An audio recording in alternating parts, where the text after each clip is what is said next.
Hello and welcome, ladies and gentlemen, to another round of the Next Gen Racing Touring Car Championship Season 4, as brought to you on the premier sim racing platform available only on PC, known as iRacing, and sponsored by Higgins Automotive. This is the series that continues to answer the question, who is the fastest driver, man or woman, in a front-wheel drive, front-engine touring car racing class machine. And as our drivers make the way into the second half of the season today, it's a special round in the fact that our drivers make the way onto the venerable tarmac of Circuit Zandvoort, but not just the original Circuit Zandvoort, but the newly revamped Circuit Zandvoort, recently released onto the iRacing simulator platform. Indeed, we are running on the layout that was introduced as of the back end of 2020, with its relayed road surface, its highly cambered corners being cambered ever more so, but at the core of it the same remains in the Netherlands, and that is a circuit which provides plenty of overtaking opportunities, predominantly on the inside in the past, but now such as corners such as turn number 1 and also turn number 14, it's just as possible to make overtakes on the outside as it is the inside,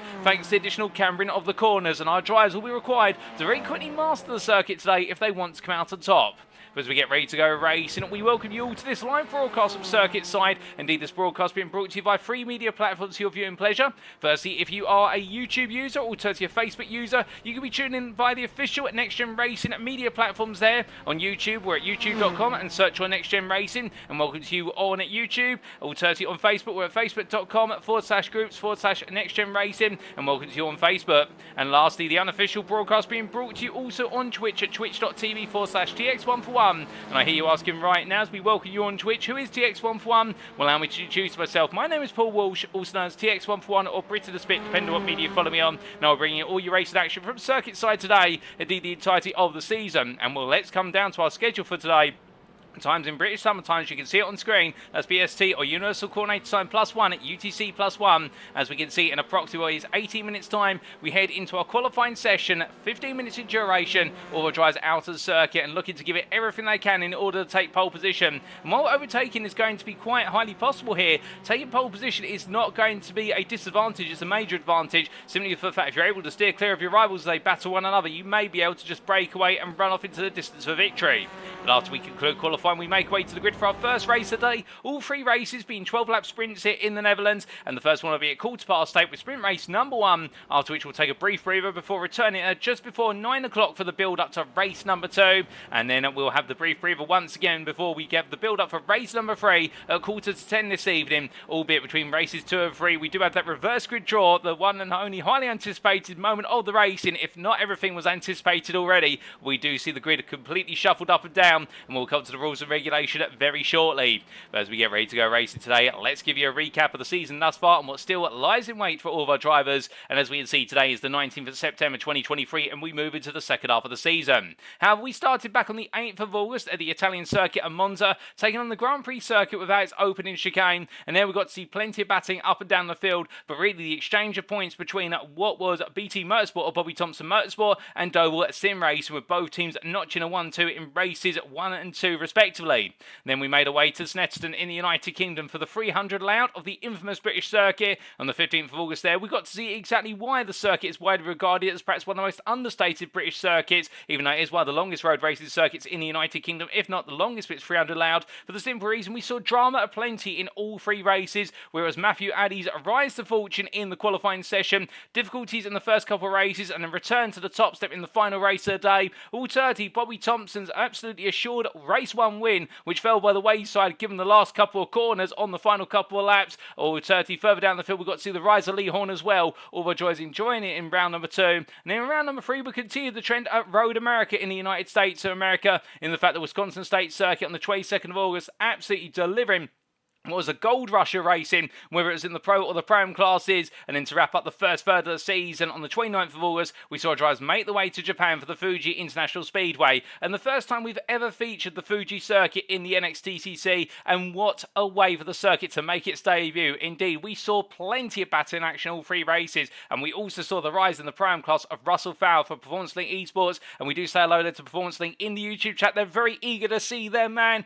and they'll get to see him very shortly on circuit, I promise you that. And then we had our first mid-season break week before returning last time out on Tuesday the 12th of September for the circuit Charles Villeneuve in Canada, and where the hybrid street circuit absolutely delivered in the city of Montreal, and we got to see 3 very different races, safety cars in all 3 races, and a lot of drama as well, particularly in race number 3, but also some great battling, that was a certainty. But as we make our way into round number 6 today, after today we'll have our second mid-season break before bringing ourselves around for the final third of the season. That all begins with round number 7 at Circuit Zandvoort on the 3rd of October, and that'll be the second favourite Belgian circuit for many, the one with its very high chicanes, its numerous chicanes, indeed one to look out for in terms of those battles under braking. And then round number 8 we'll be making our way back to Japan for the second time this season, and that'll be for the Twin Ring Motegi circuit. And well, if you've not heard about the circuit, indeed it's a lesser known circuit these days compared to most, more naturally allocated towards what is the National Series in Japan, and also Super GT, which is gradually becoming a more international renowned series as time goes on. Well, you're in for a treat on the 10th of October. And then on the penultimate round of the season, we make our way back to the United States of America for the Willow Springs Raceway. The Big Willow layout will host our drives on the 17th of October, and well, that is going to be one of our fastest circuits indeed. It's going to feel like Monza, albeit with a very different approach in terms of a high-speed, high-risk, high-reward circuit. And then we bring it all to a close at Mount Panorama in Australia on the 24th of October, where as we bring the curtain down, we will be crowning our champions in the Drivers' and Teams' Championships. But speaking of our championships, let's give you an update on those going into tonight. And we start off with the overall Drivers' Championship, and here we can see at the top it's Doble Sim Racing 1-2 with Joseph Doble ahead of Mikey Doble. He continues to lead the way now after being the leader early on in the season, but he's returned to the top step. Joseph Doble a 9-point advantage over brother Mikey. Well, both drivers will be looking to go for gold today, and Joseph Doble running on a high, having competed as I do believe his first real-life racing in the Nanking BMW Compact Cup over the previous weekend, and picking up a podium for his efforts as well, so he'll be going into tonight galvanised by that. And Mikey Doble, of course, looking to be back out on circuit in the near future in the BTCC in real life, but today he'll be mixing it up in the NXTCC, and it is close between the two. We then do have a sizable gap now to P3 in the form of Gavin Gardner, with the Audi RS3 driver experiencing major inconsistency at Montreal, something which is not synonymous with his name. In fact, he has been Mr. Consistent all season and all the way through his NXTCC career, but it did seem as though the Montreal circuit scuppered that to a degree, and now he finds himself battling for P3 ahead of Dan Mould, who in P4, the SRL driver there, only a further 10 points behind and closing fast, and Kieran Sharp a further 15 points behind completes your top 5 there, and our leading Honda Civic Type R driver.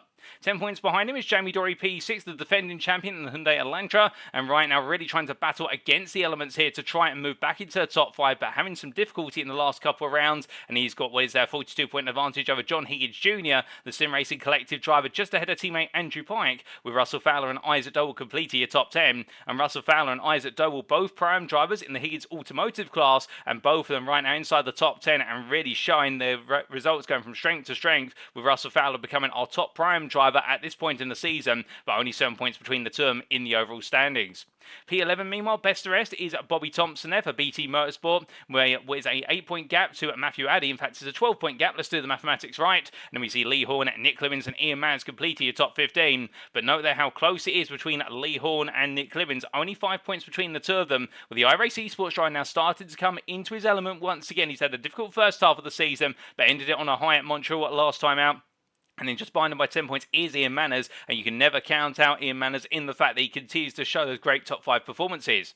We then have Alan McCain P16 ahead of Alex Meredith, who I do not believe will be on the grid today. In fact, he will be on the grid today, so I was a little bit misinformed, as he celebrates his birthday, and we look forward to seeing him out of the circuit. There's no question about it. And then further on down there, we do have Reese Watt in P18 ahead of Matthew Sheraton and Shane Piggott, who rounds off your top 20.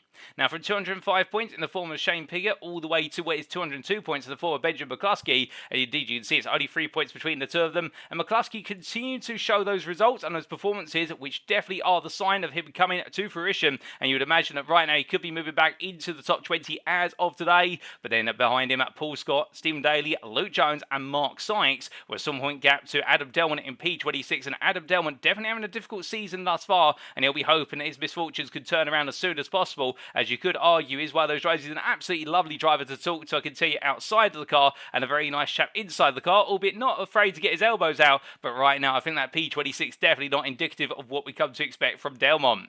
Josh Millington P27 ahead of Ben Altria, with Bernardo Colbe and Jack Southfield completing your top 30. And then we do have Michael East P31 ahead of Neil Ferrier, with Dan Holland, Lucas Kolch and Daniel Lewis completing your top 35, ahead of Daniel Fritz P36, and there's Jonathan Collins, Ian Wild, Wayne Douglas and Andrew Holmes through to P40. And then outside the top 40, not to be forgotten about, we do have Chris Rance ahead of Jake Pitt, with Giorgio Blight, James Mansell, and then I believe an error there to have Adam Delman twice on the board, but that's how the standings stand after 5 rounds of racing. We then come on to the Higgins Automotive Prime Championship here, and as we can see with points adjusted for the class, it is Russell Fowler who leads the way on 26-point advantage over Isaac Doble, 527 to 501, and Fowler taking it to the top of the standings for the first time this season. Now the pressure will be on him going into this round, and Isaac Doble as well is one of those drivers we do know who absolutely loves to excel with the pressure, and indeed Isaac Doble, a driver who, despite his youth, does not feel the pressure whatsoever. And well behind them by the best part of what is 22 points, we have Lee Horn, and well, Lee Horn cannot be counted out in the fact we do have an Audi, Hyundai Veloster, Honda Civic Type R top 3, indeed 3 different manufacturers inside that top 3. It's very close between them, and this is a circuit today that is definitely going to favour the Honda Civic Type R from what we're gathering, so we could see Horn make a counter-attack. 8 points behind him is Matthew Addy, now back in his ascendancy, finding some good luck after all the misfortune that has plagued him for the best part of what is 1.25 seasons, and right now Addy finally back on the run, with Reese Watt behind him in P5, and the JW Motorsport driver you could say is picking up or inheriting the bad luck of his peers, as Reese Watt right now has had many moments this season where things have gone slightly differently by the most minuscule amount. He could be your championship leader right now, and everybody will be looking to that opening race at Fuji in particular, where come the end of turn 1, Reese Watt went from pole in the prime class all the way down to the very back of the field. There's Nick Clemens P6 ahead of Ian Manners, with Alan McCain, Alex Meredith and Paul Scott completing your top 10, and a further 30 points down is Matthew Sheraton, Bester SP11 ahead of Mark Sykes, with Luke Jones, Michael East and Ben Altria round to P15. And then we have on equal points but behind based on result countback, Shane Piggott in P16 ahead of Lucas Kolch, and it's Bernardo Colbe, Daniel Fritz and Daniel Lewis to complete the top 20. And outside the top 20, not to be forgotten about, we have Ian Wild, Giorgio Belay, Jonathan Collins, Mark Kent, Jonathan Cook, Josh Brown, Chris Rance, Jake Pitt, James Mansell, Costa Chatscontinentino and P31 Baz Schilstra, who made his debut last time out. And then lastly, we come onto the Teams Championship, and as we can see, it's Doble Sim Racing who lead the way on a 1,067 points to the 1,025 of the Sim Racing Collective, and will these two teams getting ever closer to one another, and Doble Sim Racing losing some major points last time out of Montreal, and the Sim Racing Collective by comparison really starting to shine on through. NXTGEN Racing being are closing the gap, they're now 100 points off of the top team, and on 967 points, they'll be hoping they can steer clear of Sam Cases with NXTGEN, as it does look as though Sam Case with NXTGEN now leading the hunt for P4, and really the right to be the best the rest in this championship battle, albeit we have got multiple rounds still left to go, so let's not say it's over yet. JW Motorsport a further what is their 41 points behind, with SRL P6 and falling down the order slightly compared to last round, but still in the hunt for a top 5 finish at the end of the season. And it's iRacing Esports head of Mark Sykes Designs, with Hornsling Esports and BT Motorsport completing your top 10. Outside the top 10 at P11, it's Kenny Tour Motorsport on 329 points. They have a sizable advantage over Team 4X side by KC Motorsport. And it's Aztec Racing who continue to go from strength to strength. They've now moved into P13, gaining the place since the last round. Head of Ace of Spades Racing by 14 points. And it's Full Tilt V Motorsport P15. And we know there's a good number of you who are fans of Full Tilt V Motorsport. And, well, do let us know if you're cheering them on today. I'm sure you all guys and girls will let me know. And then we can see Whiskey Rudders with NXTGEN at Stone Cold Digital HHR and CSKC and Mally Motors completing your team's championship standings.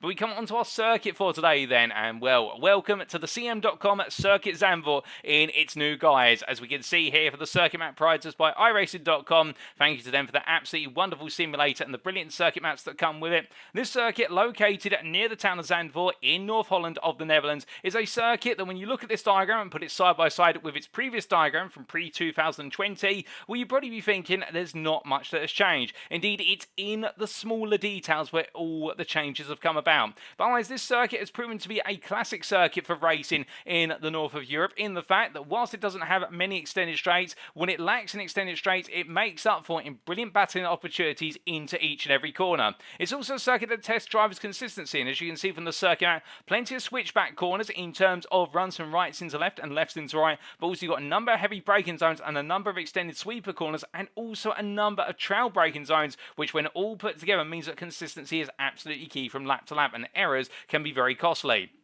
And as our drivers make their way down the start-finish straight, the longest straight on the circuit, in towards turn number 1, they'll charge into Tarzan Bot corner, and using the camber of the road there, they'll absolutely abuse it to carry the speed all the way up into turn number 2. Through Galat Bocht and in towards Hugenholz Bocht at turn number 3, going onto the brakes there, and turn number 3 seeing the greatest revision of any corner at this circuit besides turn number 14, whereas they make their way for the heavy cambered hairpin, and well, there we'll see our drivers try and stay on the outside as much as possible. Indeed, you don't want to be on the inside for that corner anymore, and as they come out of turn number 3, it's a flat out run through turns 4, 5 and 6, all the way up into Shvat corner at turn number 7, and as they come through the long right-hander, it's off camber and downhill before they rise their way up into Masterbot corner at turn number 8, and a sweeping right-hander that sets our drivers up for the trail braking hairpin at turn number 9 at Renat Brocht. We then see our drivers make their way out of Renat Brocht and up into turn number 10, another long hairpin where it's all about trail braking to a very late apex, and then it's a short straight run up towards turns 11 and 12, going into the chicane there, where it's all about dropping the car onto the apex curve of 11, but not letting it get unsettled into 12, and as soon as the drivers get past turn number 12's apex, they'll need to hammer the throttle to make their way up into turn number 13, with the penultimate corner setting up a run all the way into the heavily revised Ariat Lunduk Bocht corner, and as they come out of turn number 14, it's a flat out charge to the start-finish line to do it all over again. But as our drivers get ready to go racing, let's give you a quick reminder of the rules, and we start off by reminding you this is a fixed setup series with setups provided to our drivers ahead of each and every round by the NXTGEN Racing Administration. Driver class-wise, they were finalists as of round 3, but we do have one class change as of today, which we would like to make you aware of, and that is in the fact that we have seen Michael Lees switch from the Pro to the Prime class based on the last few rounds' performances, and therefore we do feel it's more appropriate the Michael Lees now being in the Prime class. In terms of the sprint races, the race 1 grid shall be set based on results of qualifying, that's a given, and the race 2 grid shall be set based on results of race 1. What that means in practice is whoever wins race 1, they start a pole for race number 2 and work the qualifying order for race number 2 down in that fashion. And then the race 3 grid shall be a reverse grid based on results of race number 2. But here's the caveat, the reversal position will be drawn live from between P13 and P23. Indeed, we'll cut to the commentary booth and I'll be doing it your lottery bowl draw. Indeed, the two numbers we pull out the bowl will be added together to give you your number between 13th and 23rd, and that's where you reverse the grid from.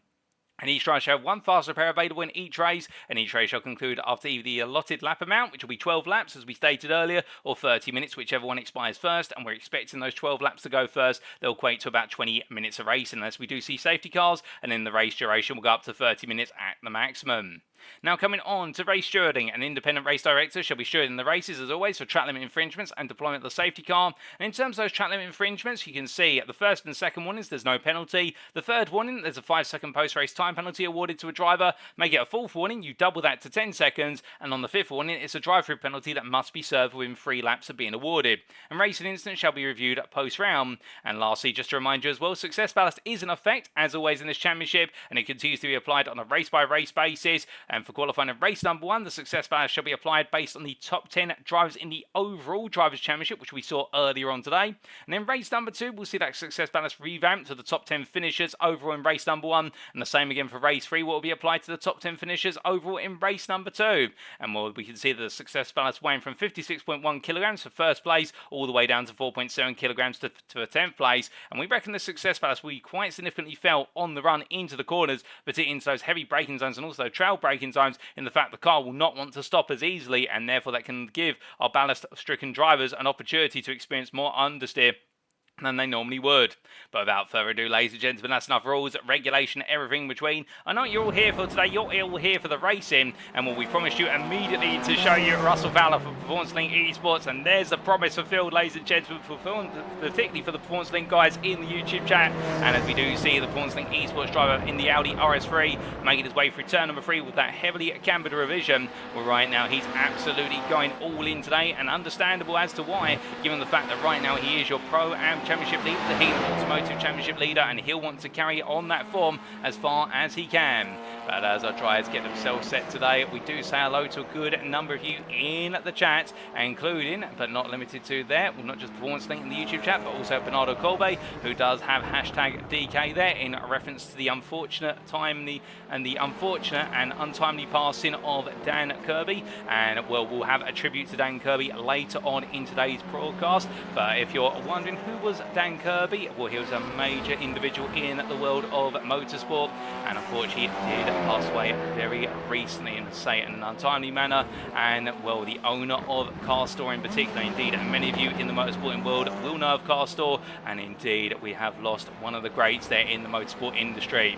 But still, we'll have a tribute to him later today, and you will see a number of drivers running tribute liveries to Dan Kirby, including Mark Sykes, as we do look here to the Mark Sykes Designs Audi RS3 driver, and we'll run in there with the black on the front of the car in respect of Dan Kirby's passing. And we'll also see the same for Jamie Dory there, as we can see on the front of the car as he makes his way down towards turn number 1, the number 1 driver from the United Kingdom, defending champion. And today I think there will be a little bit of emotion running under the hood of his car as he makes his way in towards turn number 2 in the Hyundai Elantra.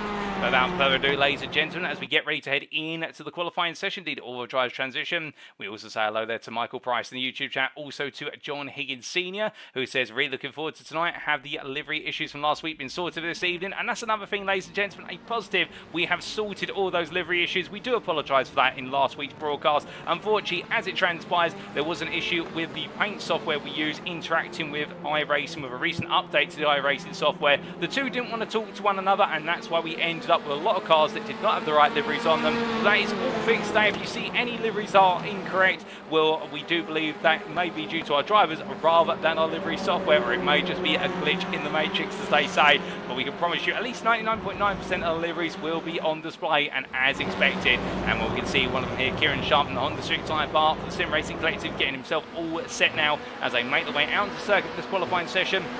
We also say hello there to Catherine Meredith, who's cheering on son Alex Meredith, and saying hope everyone is nice to Alex tonight, as it's his birthday today. And well, the youngster celebrated another milestone in life, and we're very happy to hear, and a happy birthday to Alex Meredith. I'm sure everybody in the chat right now will join me in wishing the youngster happy birthday. And well, speaking of Alex Meredith, let's see if we can find him out of the circuit, and there he is as he makes his way on around here, and we're just taking it nice and easy at the moment. And the Chemical E Motorsport driver, well, much loved individual down in the paddock, and right now in the number 44 car, in I do believe honour of his motorsporting hero Lewis Hamilton, getting himself all set and ready to go here for this qualifying session, as he just makes his way around and letting himself drop to the back of a good number of drivers here, I think wanting to qualify without a significant amount of slipstream. But as we also say hello to Sim Racing community there in the YouTube chat, who are cheering on Russell Fowler as well, and also to Corporal Collins there, who is cheering on the number 123 car and cheering on Jonathan Collins. I do believe Corporal Collins is the brother of Jonathan Collins, unless I'm very much mistaken, and we look forward to seeing how Collins gets on as he makes his way through in the Hyundai of Veloster. Well, what can we expect in this qualifying session, I hear a lot of you ask? Well, to put it simply, I think the main thing we can expect from our drivers here is the fact that we are going to see a good number of them look to essentially try and cut some laps in with the tow around here, because you do have a number of corners where you can go flat out thanks to the fact you do have those cambered road surfaces, and when it's all put together, it does mean that therefore having a bit of a toe to give you a couple of miles an hour extra on the straight is not going to be a missed opportunity, or an opportunity to miss, we should say. But as we also do have Thomas Delaney join our drivers on the grid, and we'll just have that confirmed as well. He's making his debut today in the Pro-Am class. Well, we do have here what is Lee Horn making his way in towards turn number 3, and as he does so, well, you do remember the Pro-Am surprise as of the previous round. We did have a Pro-Am driver on pole overall, and it was this man, if my memory serves me correctly, of Lee Horn, albeit it didn't quite work out in race number 1 at Montreal. And you can see him shaking the car from side to side there. He's not happy of how the start of the lap went, and he brings it back onto the circuit right now, steering clear of all the tyres. Oh, goodness me, and that is not good. And that's one of the things as well. We're talking about qualifying here at Circuit Zandvoort, in the fact that if a driver gets it wrong and has to immediately abort their lap, it's very hard to get out the way in the opening half of the lap, particularly through the run out of turn 3 in towards turn number 7. There's very little room. You can go side by side through there, but you have to be very respectful of the driver you're going side by side with, and how that translates into qualifying. There's only one line, and get it wrong, and in the end what you end up finding is you have to pretty much put the car on the grass, otherwise you're going to impede a lot of drives, and Horn and Matthew Addy find themselves in such a situation, and I think the drivers coming up behind them will not be too impressed with that. But meanwhile, as Josh Brown makes his way through, run a little bit wider at a moment there, coming out of what's the second of the 2 sweeper hairpins, now coming out of turn number 12. Brown here heading up towards turn number 13, flashing his lights, and flashing lights there with Ben Altrier, and we can see the full tilt V motorsport driver making his way on around here at a comfortable pace, and looking at quite comfortable as he rolls his way out of turn number 14, and some more lap times now starting to come in. The initial marker being set by Jamie Dory, a 45.957, that's 700ths faster than Isaac Doble, and then we do have a sizable 1.5 tenth gap to Gavin Garner in P3, and well, as time trickles on in this qualifying session, our drivers will know that those lap times are going to come very gradually, not going to come immediately here. That's the normal trend we do see in qualifying, is that the best laps are set in the final 5 minutes, and that's what we see the big surprises or the big hitters, where that bar for pole position suddenly leaps into life.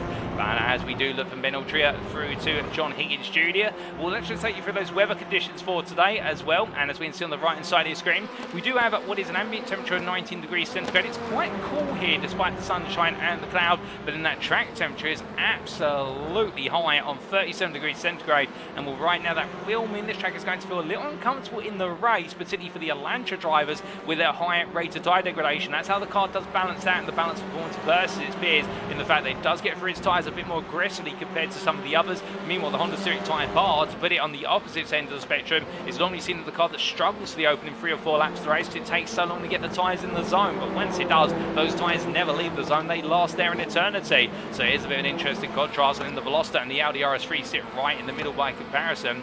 But with that weather, definitely something that a good number of drivers will be conscious of, in the fact those tyres will come to temperature quite rapidly. And well, as we do look from where John Higgins Jr. to one of the other drivers making the way up towards what will be the last couple of corners, including Matthew Addy. As we see the Honda Civic Type Bar driver, Sam Casey's UK with NXTGEN making his way out turns 11 and 12. We expect the Honda here to go quite strongly, albeit right now it does seem like it's Hyundais that are bucking the trend and leading the way at the top of the standings. Albeit Kieran Sharp moves up into P5 for a brief moment as Respot then pushes him out in the Audi RS3. But Kieran Sharp in the Honda there, definitely trying to keep the Honda badge alive as the power of dreams and pushes our drivers on. And will Matthew Addy right now in the tow there of that Lee Horn as they make their way to the timeline. 6 minutes is qualifying session complete. Does Horn get a valid lap on the board? No, he does not. Addy meanwhile jumps up to P3 on a 45.252, so it's showing the power of the tow there as it's a lock-up from Lee Horn. I think these two now swap places. Paul Scott tucked in behind as well. It's a teamwork here from the NXTGEN subdivision drivers. In terms of subdivisions, there are 3 NXTGEN racing teams on the grid. We do have NXTGEN Racing, we also have Sam Casey's UK, and also we have Mark Sykes Designs, and I think we also have Whiskey Runners Racing with NXTGEN, so 4 NXTGEN racing teams in fact, because then the main one is NXTGEN Racing at Pink, which is the combination of Jamie Durant and Gavin Gardner at the top end of the team. But meanwhile, as our drivers continue to wind their way on around, well, we talk a little bit about Jamie Dory, and here he is making his way out to turn number 10, onwards towards 11 and 12 in the Hyundai Elantra, and as he makes his way down towards turn number 11 now, in fact, into the right-hander, looking very comfortable as he came out 9-10 and rolled his way through, and very shortly we're going to jump on board with Jamie Dory for a flying lap of the Circuit Zandvoort circuit. as he comes into the right hander then. Now teeing himself up here as we jump on board with Jamie Dory on the dashboard on the bottom right corner of your screen. And you can see that road camber there as he comes through turn number 14 as he makes his way on the start for this straight. And we'll head on down. In fact, coming into the pit lane there, spoiling it just as we were about to get a lap underway with Jamie Dory. But unfortunate timing. And we'll try and grab another driver very shortly indeed. As we do say hello there to Mark Draper, who says, love it, Jamie's paint indeed. A brilliant paint on Jamie Dory's car. And I believe made by Mark Sykes Designs there. And if you're looking for a great livery in iRacing, whether to celebrate an occasion and to have something a little bit personal, or indeed to mark the respect of an occasion, well, Mark Sykes Designs are there to provide. But as we look to Alan McCain making his way onto the start for this straight in the tow, Nick Clemens just in front, so trying to pick up a distant tow. Matthew Addy moves to P2 now to 44.824. Nick Clemens goes pole position of 44.593, 2 tenths faster than Dan Mould. So the prime driver putting the bar even higher here as we go into the second half of the qualifying session. And as our drivers make the way on around here, will mean, well, we do look to what is Russell Fowler coming on through, and not really up there at the moment, P21, but as he comes on down and in towards what is turn number 6 into 7, meanwhile we do look from Russell Fowler to a couple of our other drivers a bit further up the qualifying order, and in particular we now do look to Dan Mould, the SRL driver, as he comes out of turn number 10, and will the highest placed pro driver currently as he heads in towards the next braking zone. And well, as he does so here, will Mould be able to find a bit more time in the SRL machine out there? We'll have to wait and see. He has gone purple in sector 1. He's improved to a personal best in sector 2. So this could be a sign of something to come here for Dan Mould. He may just be able to pull off an absolutely fantastic lap that could put him right up there at the top. And indeed, right now, Andrew Pike, the next highest pro in P7. And we're a field of 31 drivers here today. A large number of drivers out there in the Prime class, less so in the Pro class, and the Pros really having to buy the time as much as they possibly can as he makes his way across the line. Also going to be for Mouldy, didn't improve in the final sector, so he improves by what is there, just shy of 1.5 tenths, but it's not enough. It's a 44.643, it puts him P2 still. Will be now only half a tenth off of Nick Clemens' pole time, and will mean, well, whilst he's now bringing himself on around, we do look from him to Alex Meredith, who we jump on board with here for a flying lap of the circuit. So he makes his way into turn number 1, into Tarzan box, and braking about 60 metres of corner apex down to second gear. And you see the speeding carry returns to full throttle on the apex curve and powering his way out, using the runoff area there as he now heads into turn number 2. Brake early into turn number 2, avoid taking too much apex curve there, but use it to rotate the car. And into turn number 3, let the car go deep, rely on the camber to push the car around as he gets back up to full throttle now, making his way up towards turn number 7. It's a flat-out run here through turns 4, 5 and 6 through the right-hander, then to left-hander at turn number 5, up to 5th gear, and then into turn number 6, cutting as much of it as possible before heading on to the brakes here. Light braking into 4th gear, snap the car into the apex, and as he comes out now back to full throttle here, let the understeer guide the car as he comes in towards turn number 8 through the right-hander, trail braking down to 4th gear, and now into a heavy trail braking zone here. The turn 9 hairpin down to 2nd gear, clips the apex nice and lightly. We'll bring the car out now over to the right hand side for turn number 10. Use the porter cabin on the right hand side as his brake marker. Indeed, not many braking markers around this circuit in the latter half as he comes out to turn number 10 from 2nd gear up into 3rd. Now going in towards turn number 11 here. Bring the car over to the left hand side, just past the Gavin Gardner and onto his brakes. He'll be braking at what will be about 75 metres of corner apex down to 2nd gear, straight line on the curve at turn number 11. Undersettles the car, but he brings it back together through 12. And as he comes out in 2nd gear now up towards turn number 13 and in towards the final braking zone of the lap, braking about 50 metres of corner apex, holding 3rd gear as he makes his way on out, gets the throttle back in, and now picking up a distant tyre as he makes his way onto the bank in a full chain. It's going to be a nice run here for Alex Meredith. This could be a sizable improvement as he makes his way towards the timing line. He did improve in sector 2, but not in sector 1. What's it going to be here as he crosses the timing line? And for Alex Meredith, it's P5 of 44.778. It's a good lap for Meredith, and well, that's going to put him right under contention as he comes on around. And as we say hello there to All About the Gyro in the YouTube chat, who is cheering on Full Tilt V Motorsport and says we have the Fritz, the beer, the waffles, the chocolate and alpaca power. Well, it's great to have you with us as always, All About the Gyro in the YouTube chat there. And meanwhile, with only now 3.5 minutes left in this qualifying session, well, the fastest man out there is still Nick Clemens, with Dan Mould trying to find a way to dethrone him from the top step. we do have some improvements going in the form of Thomas Delaney, as we see Delaney making his way across the line here, the privateer coming on through, and as he does so, moves from P27 to P26 to 46.616. But look at the gap on the time tower, ladies and gentlemen. P22 in the form of Mark Sykes to pole position, less than 9/10 separating the top 22, and then we have the rest of our field who seems to be slightly outliers right now in terms of the gaps between them. But the point being, there is an incredibly close qualifying field, and I think that success balance that we're seeing applying from a race by race basis and round to round as well, definitely right now serving to mix up the field, and that's why we're seeing primes right up there in the top 10, given the fact that only 2 primes have success ballast on them in this session, and that's Isaac Doble and Russell Fowler. And to give you an update on currently the second place prime driver in the championship, the Higgins Automotive Championship, Weeze using the toe there of brother Joseph as they make their way to a line, hoping he can find a bit more improvement, but Isaac just not able to find that extra time.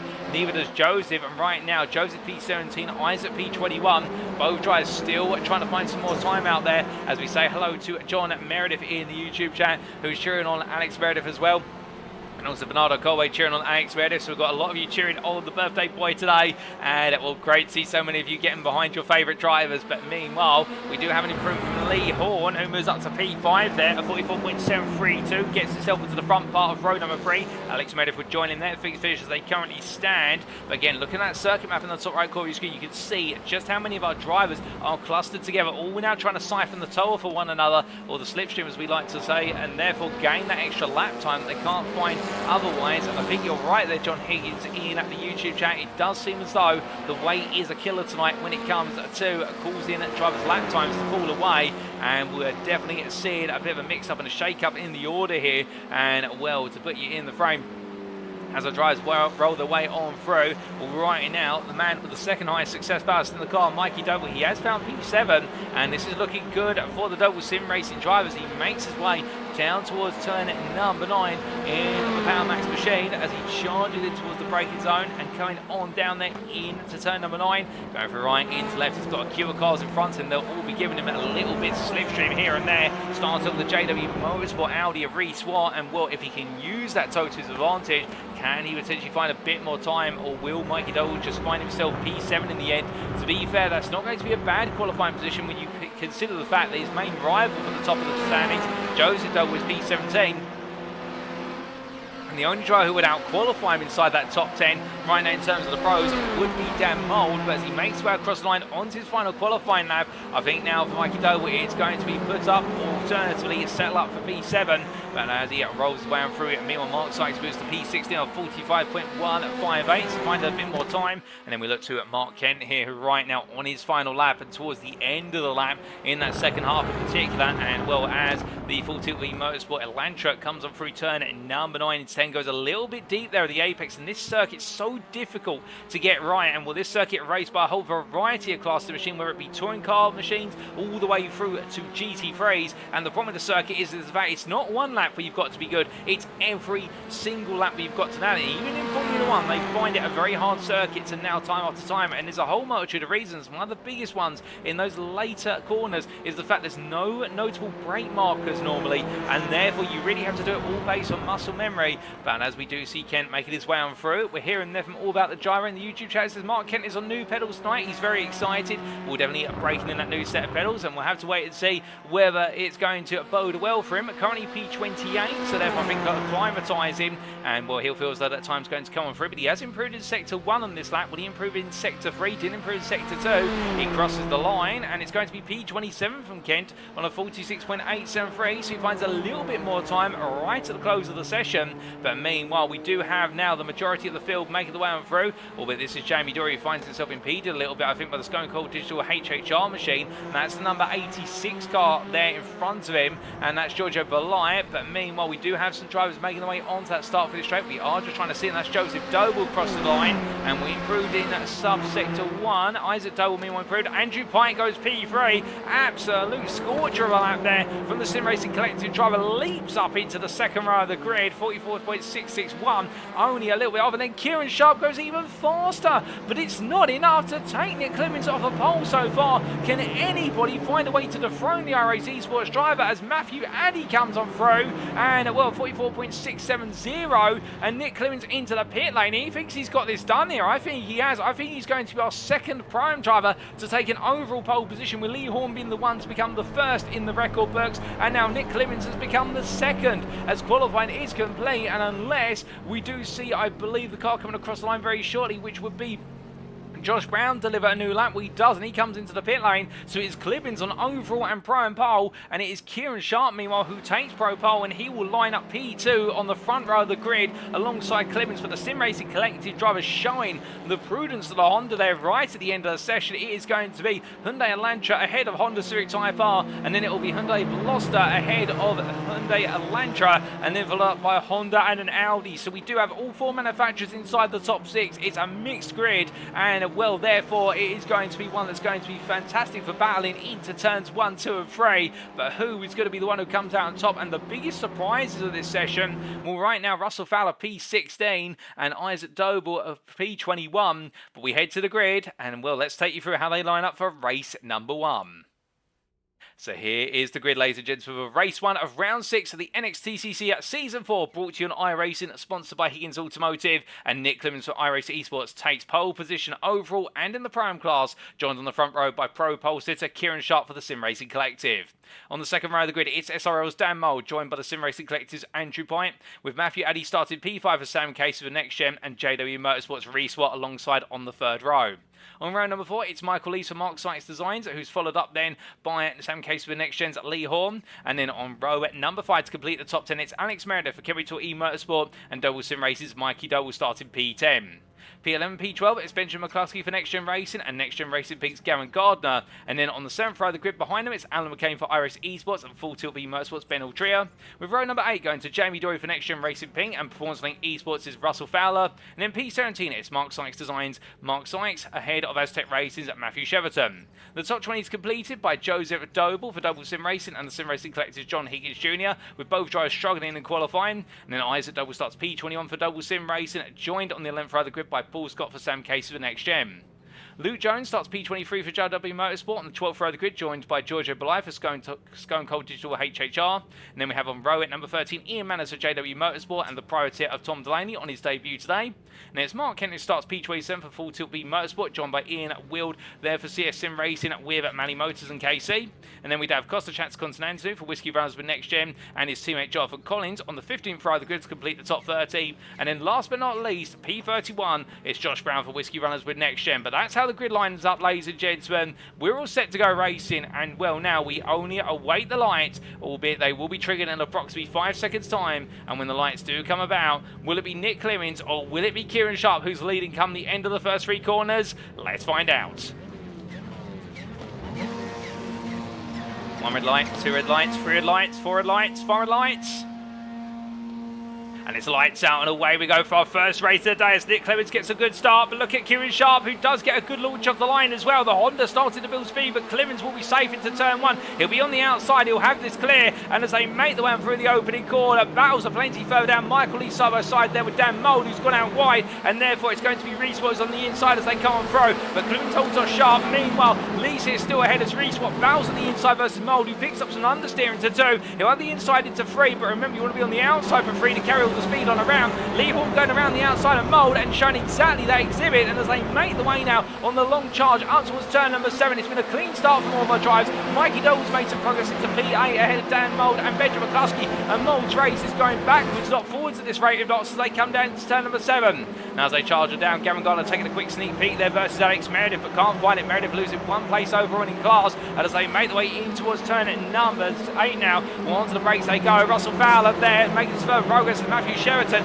tries to keep Ben Altria at bay, and Altria losing 2 places in class 3 overall as well as they come down to the breakings over turn number 9. But everybody right now itching to make potential moves, but it looks like most of our drivers are also trying to get themselves up to speed with that tyre life as soon as possible. In the fact around here, once the tyres are in the zone, you can really go for it. But Giorgio Belai making an early move here versus Paul Scott for P22. That's P14 and prime as they come out to turn at number 10 and up towards 11 they go. But meanwhile, from them we look back to your race leaders here, ladies and gentlemen, and we're battling into turn number number 9, Nick Clemens under pressure from Kieran Sharp. Contact between the two of them coming out of turn number 12. And as they make the way up towards 13, Clemens right now covering off the inside into 13, but he's got a whole pack of cars all encroaching on his rear as they make the way through turn number 14 to complete the opening lap. And as they make the way onwards towards turn number 1 now, well, Clemens is ahead, but Kieran Sharp is right there with him as they cross the timing line. So after one lap, it's Clemens ahead of Sharp, followed by Pike, then Matthew Addy P4 ahead of Lease, then Watt P6 ahead of Mikey Doble P7, Lee Horn P8, Dan Moe P9, Benjamin McCluskey P10 and Alex Meredith P11,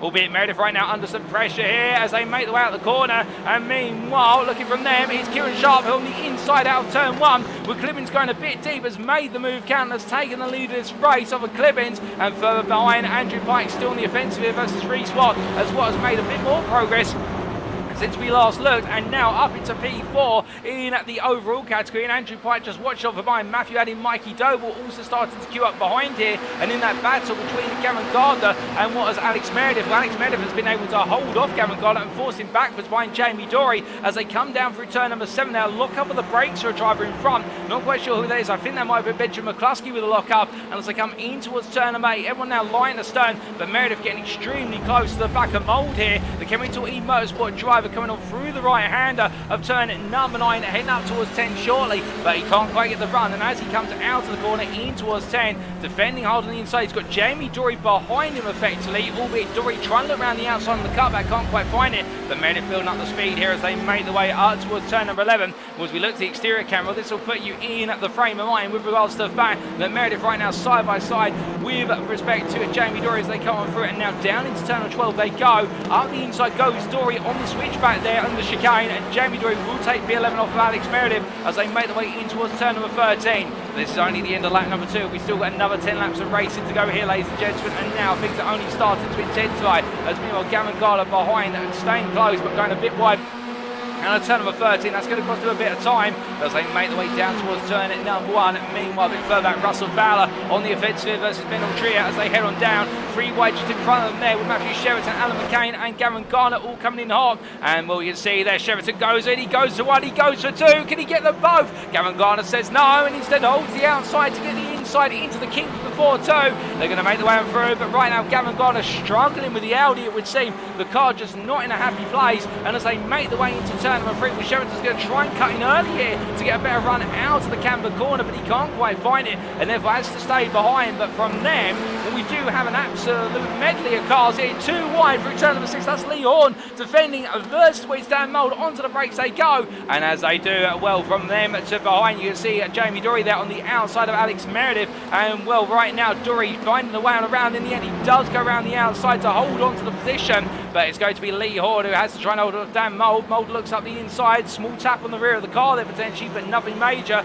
And right now both drivers doing everything they can to hold on to the position of P7 from one another, but in return I think cost themselves time as Mikey Doble continues to make progress as he makes his way out of turn number 10 up towards 11. Mould there getting on the inside of Lee Horn who goes deep at turn number 10, and as they charge their way in towards turn number 11 right now, fantastic racing for all the drivers here, keeping it clean but also keeping it close. Mikey Doble up with a P5 now on the back of Andrew Pike, and Pike right now under pressure and trying to do everything he can to move on, but I think he's only going to be reeled in by Mikey Doble, and I think it's the question of when, not if. He'll have to start defending more and more as they come out to turn number 14 and make their way on to the next lap.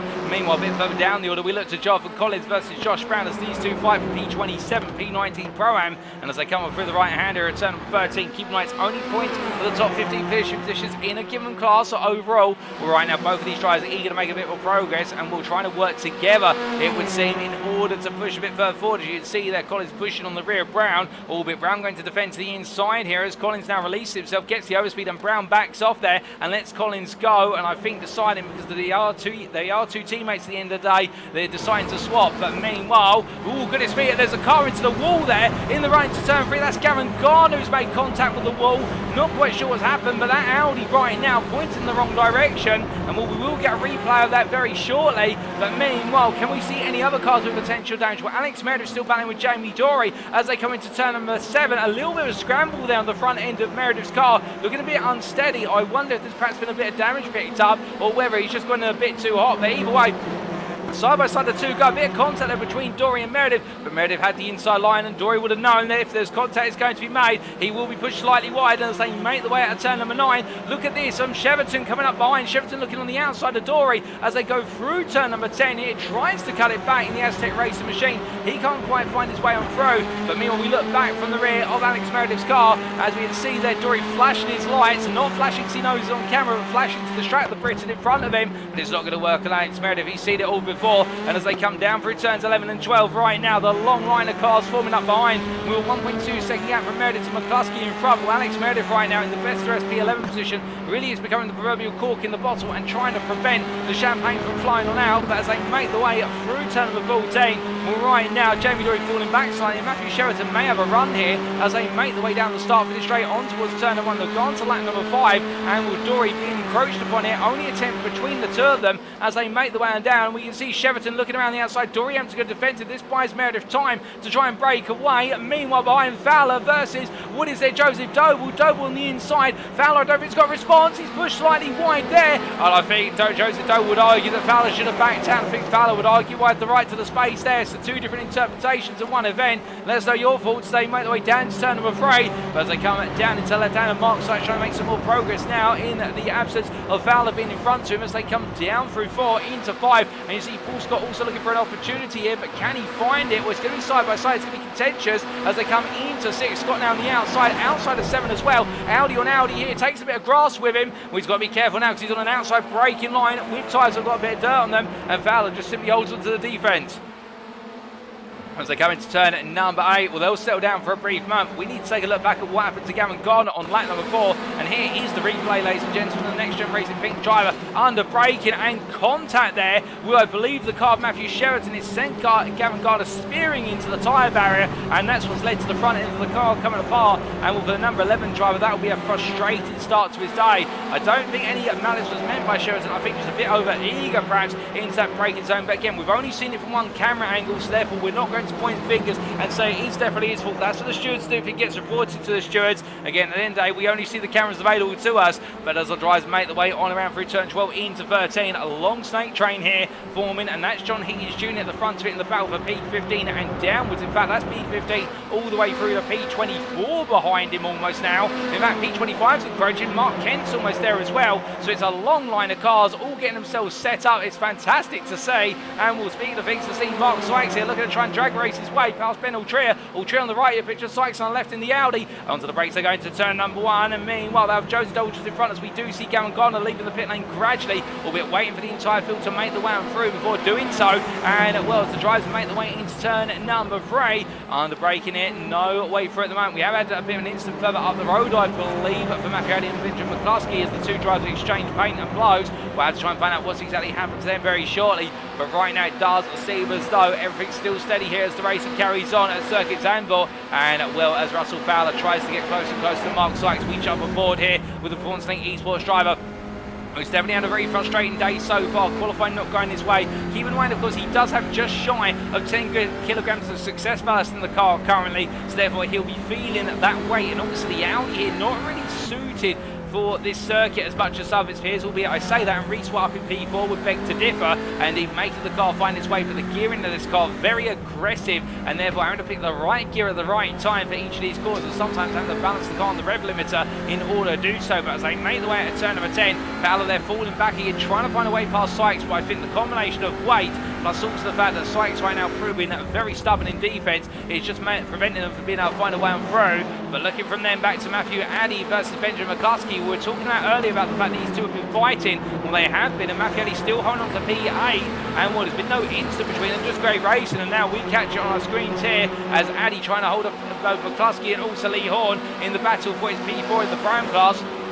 As they make the way down the start for the straight, and McCluskey on the left of your picture, we focus on him now. He's got Lee Horn looking around the outside into turn 1. Onto the brakes they go. It's going to be Horn versus McCluskey all the way round. Meredith tucked in behind there, looking for an opportunity to try and take both of them. And as they come through 1 and in towards 2, well, Horn now trying to set up a run to the inside of 2, but he's too far back in Honda. He goes around the braking there, trying to get McCluskey to outbrake himself in hesitation, but no way through, says McCluskey, as the Next Gen Racing driver here holds on. And and as he makes his way on through and down towards turns 4, 5 and 6, we've been holding on to saying hello there to KT into the Facebook chat, and welcome to you, KT, hope you're doing well. And right now drivers charging away up the hill, and Will Meredith taking a bit of a cut there to the escape road at turn number 6, and defending versus Jamie Dory as they make their way through the long right hander here. Dory will be cognizant now of the fact that Meredith definitely using that cut in order to set himself up an inside line into turn number 7. It's not frowned upon as we understand it by our race director, but still Meredith right now definitely revealing his defensive hand very early on in the day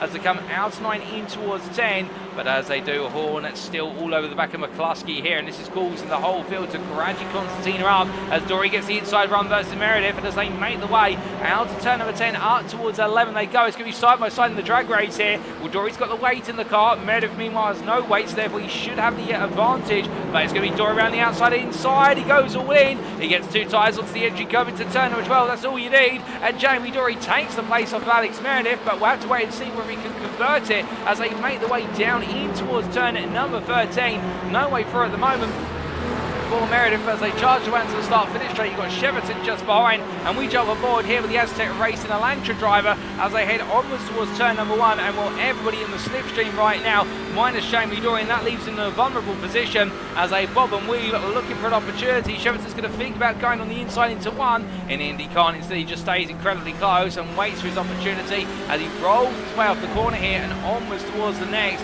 going in towards turn number 2. But Cheverton right now still eager to try and make some more progress. It's the liveliest we've seen from the Aztec Racing driver all season. We love to see it as he comes through turn number 3. McCain behind him for iRacing Esports will also be trying to get into the mix here as they make the way through turn number 4 and in towards 5. Is there a way through here for Cheverton? No, he's just going to have to keep riding the back of his rival, having to lift off the throttle slightly there with some small taps on the rear bumper. Into the braking zone they go, and Cheverton right now has to go deep, set up the cutback here, but remember it's tapering to another apex in turn number 8. It's a very tight run here into the next right hander. There's no real way to make a move unless you're fully alongside coming out of 7, and therefore Cheverton has to back off in the meantime and wait for the next chance as they come out of turn number 9 in towards 10. Meanwhile, we look back to your race leaders here, your top 3 of Sharp, Pike and Mikey Doble, and right now Sim Racing Collective at 1-2, and well, they've been pushing for this all season, and right now they could have the opportunity to make it a reality. And then a bit further back by the best part of what is 2.2 seconds is your prime leader, P4 Re-Swap for JW Motorsport. He's comfortably holding on here with Dan Mould and Nick Clemens still exchanging blows in the battle for P5, but you can see that delta starting to open up more and more between them. But meanwhile, looking back to Meredith versus Cheverton. Cheverton has found his way past Alex Meredith for what is their P7 Pro and P12 overall, and will Cheverton have to work hard to get it done, and this is how the move was made. Was a drag race coming out to turn 10 up towards 11. Cheverton on the outside here. A bit of contact between the two of them. Meredith braking a little bit earlier. Cheverton having the bravery there to go all the way round. And will Meredith in the end holding the outside of 12, but realising he was going to be on a wider circumference. A bit more contact between the two of them. And well, these two right now definitely digging in their heels. But Cheverton being the one to come out on top there, albeit for that run. And as we return to your live pictures here, ladies and gentlemen, right now Meredith has been passed by Alan McCain as well. In fact, he's just been passed by McCain in towards turn number 2, and that's just been off camera. So the iRacing Esports driver here now seizing upon the Chemical E-Motorsport driver, and well, from behind John Higgins Jr. now looking to get into the mix, and Meredith out of fashion here as they come through 4 into 5, but Higgins Jr. now on the outside as Meredith meanwhile cuts it in turn number 6, and will side by side they're going to break in here. Higgins Jr. looks to cut it back through 7, but I don't think he's going to have enough momentum to be able to do this, and we'll see it time and time again. The cutback's just not enough out of 7 into 8 as they make the way onwards towards turn number 9, but further behind Paul Scott here tucked in behind Mark Sykes, and well, the Sam Case for NXTGEN driver trying to find his way past the Mark Sykes design driver as they head out of the corner. But looking from them, we need to look back to your leaders, ladies and gentlemen, as Handsome Shoe says, go on fish, and that's in reference to Andrew Pike. Indeed, you may get the reference. If you don't, it's with reference to his surname, with Pike being a type of fish. I believe it's a river fish, unless I'm very much mistaken. But as we do see Pike holding on to the lead versus Kieran Sharp right now, will the nicknames of Fish and Sharpie with Kieran Sharp, with Serde being elongated to Sharpie there. We're right now the good friends of Circuit, but rivals on the circuit and teammates as well. And I think both of them here want to be the winner, but they also don't want to spoil a 1-2 for the Sim Racing Collective team as they make their way down towards turn number 1 here. 3 laps to go as we go on to lap number 10 of 12 in this first race of the day here at Circuit Zandvoort. And will Mikey Doble watching on from behind. And I think for Mikey Doble, even if he just takes P3, he'll be very happy with the fact that he's essentially going to take a major result, despite the fact he has got second place success ballast in the car, which is an absolutely huge amount of weight. It's the best part of 50 kilograms of extra weight in the car, and therefore this will be a huge set of points. And if he can then follow that up with another top 5 edition race number 2, well, it will be a major accomplishment in this round going into the mid-season break. But meanwhile, let's not postulate on what can be. Let's focus on what is here and now. And will Andrew Pite's trying to break away as Kieran Sharp meanwhile falling a bit more into the clutches of the Double Sim Racing driver. And I wonder if the 23 driver here may just be starting to struggle a little bit in the Honda in the late stage of this race. It does seem as though, by comparison, Pite has got the upper hand here in terms of the comfort factor in the car. But meanwhile, Nick Clibbins tucked in behind. In fact, he's got tucked in behind him Michael Lees, as Lees making his way out of turn number 9 in towards 10. And as they go onto the braking zone here, Michael Lees now in that prime class for Mark Sykes Designs and enjoying a battle for P3 currently in the class. But meanwhile, Dan Mould here versus Reese Watt, and we only need one opportunity coming out of turn number 10. And as they make the way down towards turn number 11 here, Dan Mould for SRL takes another place. He moves up into P4 overall. It'll gain him some more points. Keeping in mind the pro drivers only have the overall championship. They don't have what is their own class championship as well. It's the primes who have their own class championship, and as they make the way on through turn number 13 to 14, meanwhile, we had a bit of a scrap here coming out of turn number 11 into 12, and Alex Meredith being right in the heat of it, with also their Ben Altria and also Joseph Doble. Not quite sure what's played out there exactly. We will get a replay of it very shortly. In fact, here's the replay of what happened. Oh, goodness me, and a near loss there with that contact between John Higgins Jr. and Alex Meredith, as Higgins Jr. on the inside there into turn number 12, and also just behind him, Joseph Doble almost losing the car there, going into 11, carrying a bit too much speed with rear brake bias as well. The car snap oversteering under braking, but managing to catch it. So good dexterity there from Joseph Doble, and Higgins Jr. and Alex Meredith trading a bit of paint as Meredith battles high, side by side now on the live screens versus what is their Ben Altria, as the full tilt lead motorsport driver tries to battle on the inside. But again, look at the fact that inside line is not where you want to be in turn 3. You lose so much speed, and Russell Fowler now trying to come through here with P10 in the prime class. Side by side they go, and the drag goes through turn 6. He's got the inside into 7. Meanwhile, Joseph Doble just watches and waits behind. Altria is going to go a bit deep. Fowler turns in way too early, takes the grass with him, and Joseph Doble around the outside there gets the door just about shut in time. As meanwhile, Paul Scott looks on from behind. The Audi drives queuing up behind each other, but then you also got Mark Sykes in the Audi looking to try and make a move here. Scott tries to force the move into turn number 9, but Fowler says no and just takes his apex. He finds it nicely, and then Scott looking around the outside, trying to go for a follow-up move, but he still can't find it as they come through turn number 10. A bit too close for comfort now is Paul Scott as they come out of the corner, but charging onwards towards turn number 11 they go. We ride on board here with Russell Fowler as he makes his way in towards turn at number 11. Onto the brakes, both drivers go through the right into left, but will there be a change between them? Or if so, we'll have to wait to see it happen very shortly, but it may not. In fact, Fowler holds on there just for now as they make the way in towards turn at number 13. But as our drivers now make the way on to their final lap of this first race day, lap 12 of 12 unfolds, and the top 3 make the way on through. Meanwhile, further back, Dan Mould in P4, but the battle is on for the podium place in the prime class. This is Michael Lees battling with Matthew Addy for second place prime as they come through turn 1 in towards turn number 2. And the Mark Sykes Designs driver here hold on Matthew Addy for now as Addy scrambling to try and make one more place. Reese Watt 1 second up the road, he looks to be safe, but we jump aboard here with Nick Clemens, the pole sitter from today. Well, down in P4 in the class, P8 overall right now, and just cannot seem to find a way to replicate that absolutely sensational pole lap in the closing stage of this race in terms of trying to make some fast charging moves. As they head in towards turn number 7, he's got Benjamin McCluskey only 2 tenths behind, so the top 5 of the prime class only separated from 1st to 5th by 3 seconds in totality, and that goes to show how close the pace is between them all today. If it's not in qualifying, it's definitely there in the race.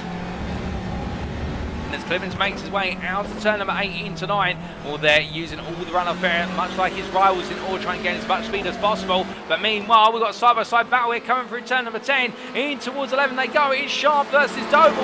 Mikey Doble looking around the outside. Kieran Sharp defending on the inside. This is to try and prevent a 1-2 for the Sim Racing Collective if you're a Doble Sim Racing fan. And as they come down for 11 into 12, well, right now Sharp on the inside into 11 gets the defense absolutely nailed. And well, I think this might be a drag race all the way to the finish line, depending on who gets the better run out of 13 into 14. But as they come on down and around through 13, meanwhile, there's going to be one driver who won't be thinking too much about that, albeit I think he will be holding his breath to hope it is a 1-2. Whereas Andrew Pike makes his way out of the final corner. He will take his first win of the season for the Sim Racing Collective. He wins by what is there 1.2 seconds over Kieran Sharp, who completes the 1-2 for the Sim Racing Collective. Mikey Doble P3, Demo P4, Reese Watt comes on through to take the prime win there, P5 for JW Motorsport. It's Michael Leeds P6 ahead of what is Nick Clemens P7 to complete the prime podium, and then Matthew Addy and Benjamin McCluskey just missed out of the prime podium ahead of Jamie Dory P10, and then it will be Lee Horn P11, their best of the rest, and will already the majority of the field have crossed the finish line as Bart Kent comes on through P24. Isaac Doble makes it P25 there for Doble Sim Racing, and definitely a difficult first race of the day. Jonathan Collins P26 ahead of Ian Wild at P27, as we do see it Wilder making his way to line for CS Sim Racing with Mally Motors, and then it will be Tom Delaney P28, the privateer, as he comes on through at the final corner. Well, it's been a difficult first race of the day, but still, he's getting used to the Hyundai Blaster. There's no doubt about it. It's been some time since we've seen him on the grid, but it's always great to see the Briton there. Indeed, a veteran of seasons 1 and 2. He crossed the line P28, and then it will be Costa Chats Continental P29 there for Whiskey Runners with NXTGEN. And our final finisher on the lead lap will be coming around very shortly, ladies and gentlemen. It'll be Whiskey Runners with NXTGEN. The Irishman, Josh Brown here, who will be at P30. That's P23 in the prime class. Benoni had a good little scrap with Jonathan Collins, his teammate, early on in the race, and as he comes to the timeline, well, he will be our 30th and final finisher on that lead lap, where Gavin Garner P31 a lap down when all was said and done. But meanwhile, we must look back to our winner of today, ladies and gentlemen. Our first race, Andrew Pike there, bringing on home his first win of the season. And the Sim Racing Collective colours flying high here today in the Netherlands thus far. A fantastic result for the number 99 driver. And to make it a 1-2 with teammate Kieran Sharp for the Sim Racing Collective, well, they'll be absolutely pleased. There's some huge points on the board here to try and help them take the fight back to Doble Sim Racing, that team's championship, albeit Mikey Doble just behind P3, and knowing there's some huge points for him in his Drivers' Championship campaign. And Reese Watt, the JW Motorsport driver, we talked about all the bad luck he's been having, but it's been good fortunes in this first race today. Could this be the uprising of JW Motorsport's Reese Watt? Could he be ready to turn the tables on their head in the prime class? Something tells me he may just be able to do so here, but we'll have to wait to see as all the drivers make their way into the pit lane. Indeed, everybody gradually coming on down there, and as they do, we look to Ian Manners also coming in. A difficult race for Ian Manners, P16 prime class, missing out on any points here, but now there's more racing to come. And well, speaking of this first race of the day, let's take you through those race results subject to any stewards' inquiries, and here are the provisional results. And as we can see, after 12 laps of racing at the Circuit Zandvoort in round 1, well, I should say race 1 of round 6 of season 4 of the NXTCC, Andrew Pike taking the win for the Sim Racing Collective ahead of teammate Kieran Sharp there by 1.2 seconds. It's a 1-2 for TSRC ahead of Doble Sim Racing's Mikey Doble, who completes the overall podium there for the number 88 machine. And then a further 3 seconds behind Dan Mould for SRL, We enjoyed an absolute thrilling battle with the top 5 of the Prime class. And speaking of the top 5 of the Prime class, the only Prime inside the top 5 overall, Reese Watt, your pro and winner there for JW Motorsport, back on top form by 3.5 seconds over Michael Leeds. The Mark Sykes Designs driver moved to the Prime class as of this round going forward and immediately making an impact there with a runner-up in the class ahead of Nick Clemens, who makes it third place Prime P7 overall for iRacing Esports and completes the Prime podium of Watt, Lees and Clemens. We then have Matthew Addy, who just misses out on the Prime podium, but P8 there for Sam Case for NXTGEN. 2 tenths clear of Benjamin McCluskey for NXTGEN Racing. And then Jamie Dory for NXTGEN Racing. Ping a strong result there, P10 overall. And they'll get him some good points going into the second race of the day. Lee Horn at P11, best of the rest there overall, ahead of Alan McCain, with Matthew Sheraton for Aztec Racing enjoying some of the closest battling we have seen from him all season, and indeed moving into P13 and what was a great P8 in the Pro-Am class, one of his best results of the season. And then John Higgins Jr. for the Sim Racing Collective P14 in what was an uphill battle, but to be fair, he's made some great progress in this first race of the day, ahead of Alex Meredith P15, the Kemi Tutti Motorsport driver, who was bruised and knocked about a little bit, but it's not going to dissuade him. We can expect plenty more from him in race number 2 I should say. Ben Altry at P16 for Full Tilt V Motorsport, by 4 tenths ahead of Joseph Doble for Doble Sim Racing, and then completing the top 20, Russell Fowler for Performance Link Esports, ahead of Paul Scott for Sam Case for NXTGEN, and Mark Sykes for Mark Sykes Designs. P21, Luke Jones there for JW Motorsport, ahead of Giorgio Belaya, with a Stone Cold Digital HHR driver just holding off Ian Manners in the end, and then Full Tilt V Motorsports, Mark Kent making those new Aztec pedals work. P24 there, ahead of Isaac Doble P25 for Doble Sim Racing, in what has been a struggle in this first race of the day for Isaac Doble. Now 3-second gap to Jonathan Collins P26 for Whiskey Runners with NXTGEN, ahead of Ian Wild P27, Tom Delaney P28, and our final 2 finishers on the lead lap, Costa Chatscontinental and also Josh Brown, the 2 Whiskey Runners with NXTGEN teammates, and then finishing a lap down after that contact with the wall at turn number 3 in lap number 4, Gavin Garner there for NXTGEN Racing Pink, and a difficult start to his day here in the Netherlands.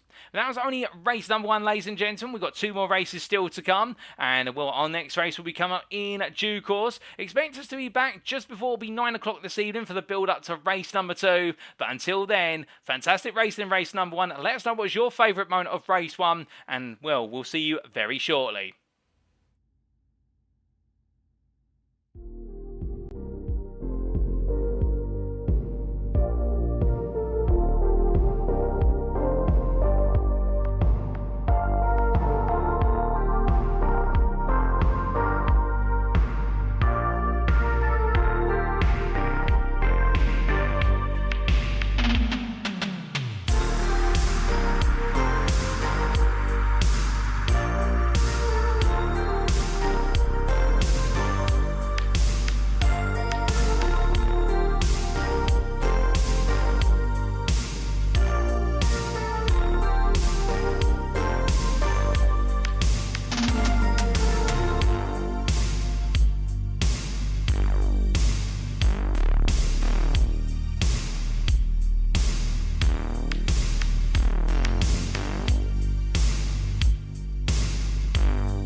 Alrighty, ladies and gentlemen, we are back then for the build-up to race 2 of 3 here today in round 6 of the NXTGEN Season 4, live from Circuit Zandvoort on the iRacing simulator and sponsored by Higgins Automotive. And well, if we had a question over whether the revised Circuit Zandvoort with its highly cambered and fine-tuned corners was going to deliver us absolutely fantastic racing, I can tell you one thing, I think you'll all agree, it has absolutely smashed it when it comes to the new standard of racing here in the Netherlands. For the simple reason we got to see some phenomenal racing action in our first race of the day, and with the Sim Racing Collective making it a 1-2 in the form of what was Andrew Pike and Kieran Sharp, with Sharp having to play the rear guard action in the end to hold off Mikey Doble, but that's how they finished. It was, I believe, Pike ahead of Sharp and then Mikey Doble. A top 3, definitely eye-watering. And now going into our second race of the day, the big question will be, can they replicate it again for TSRC, or could we see the Doble Sim Racing driver or another driver even perhaps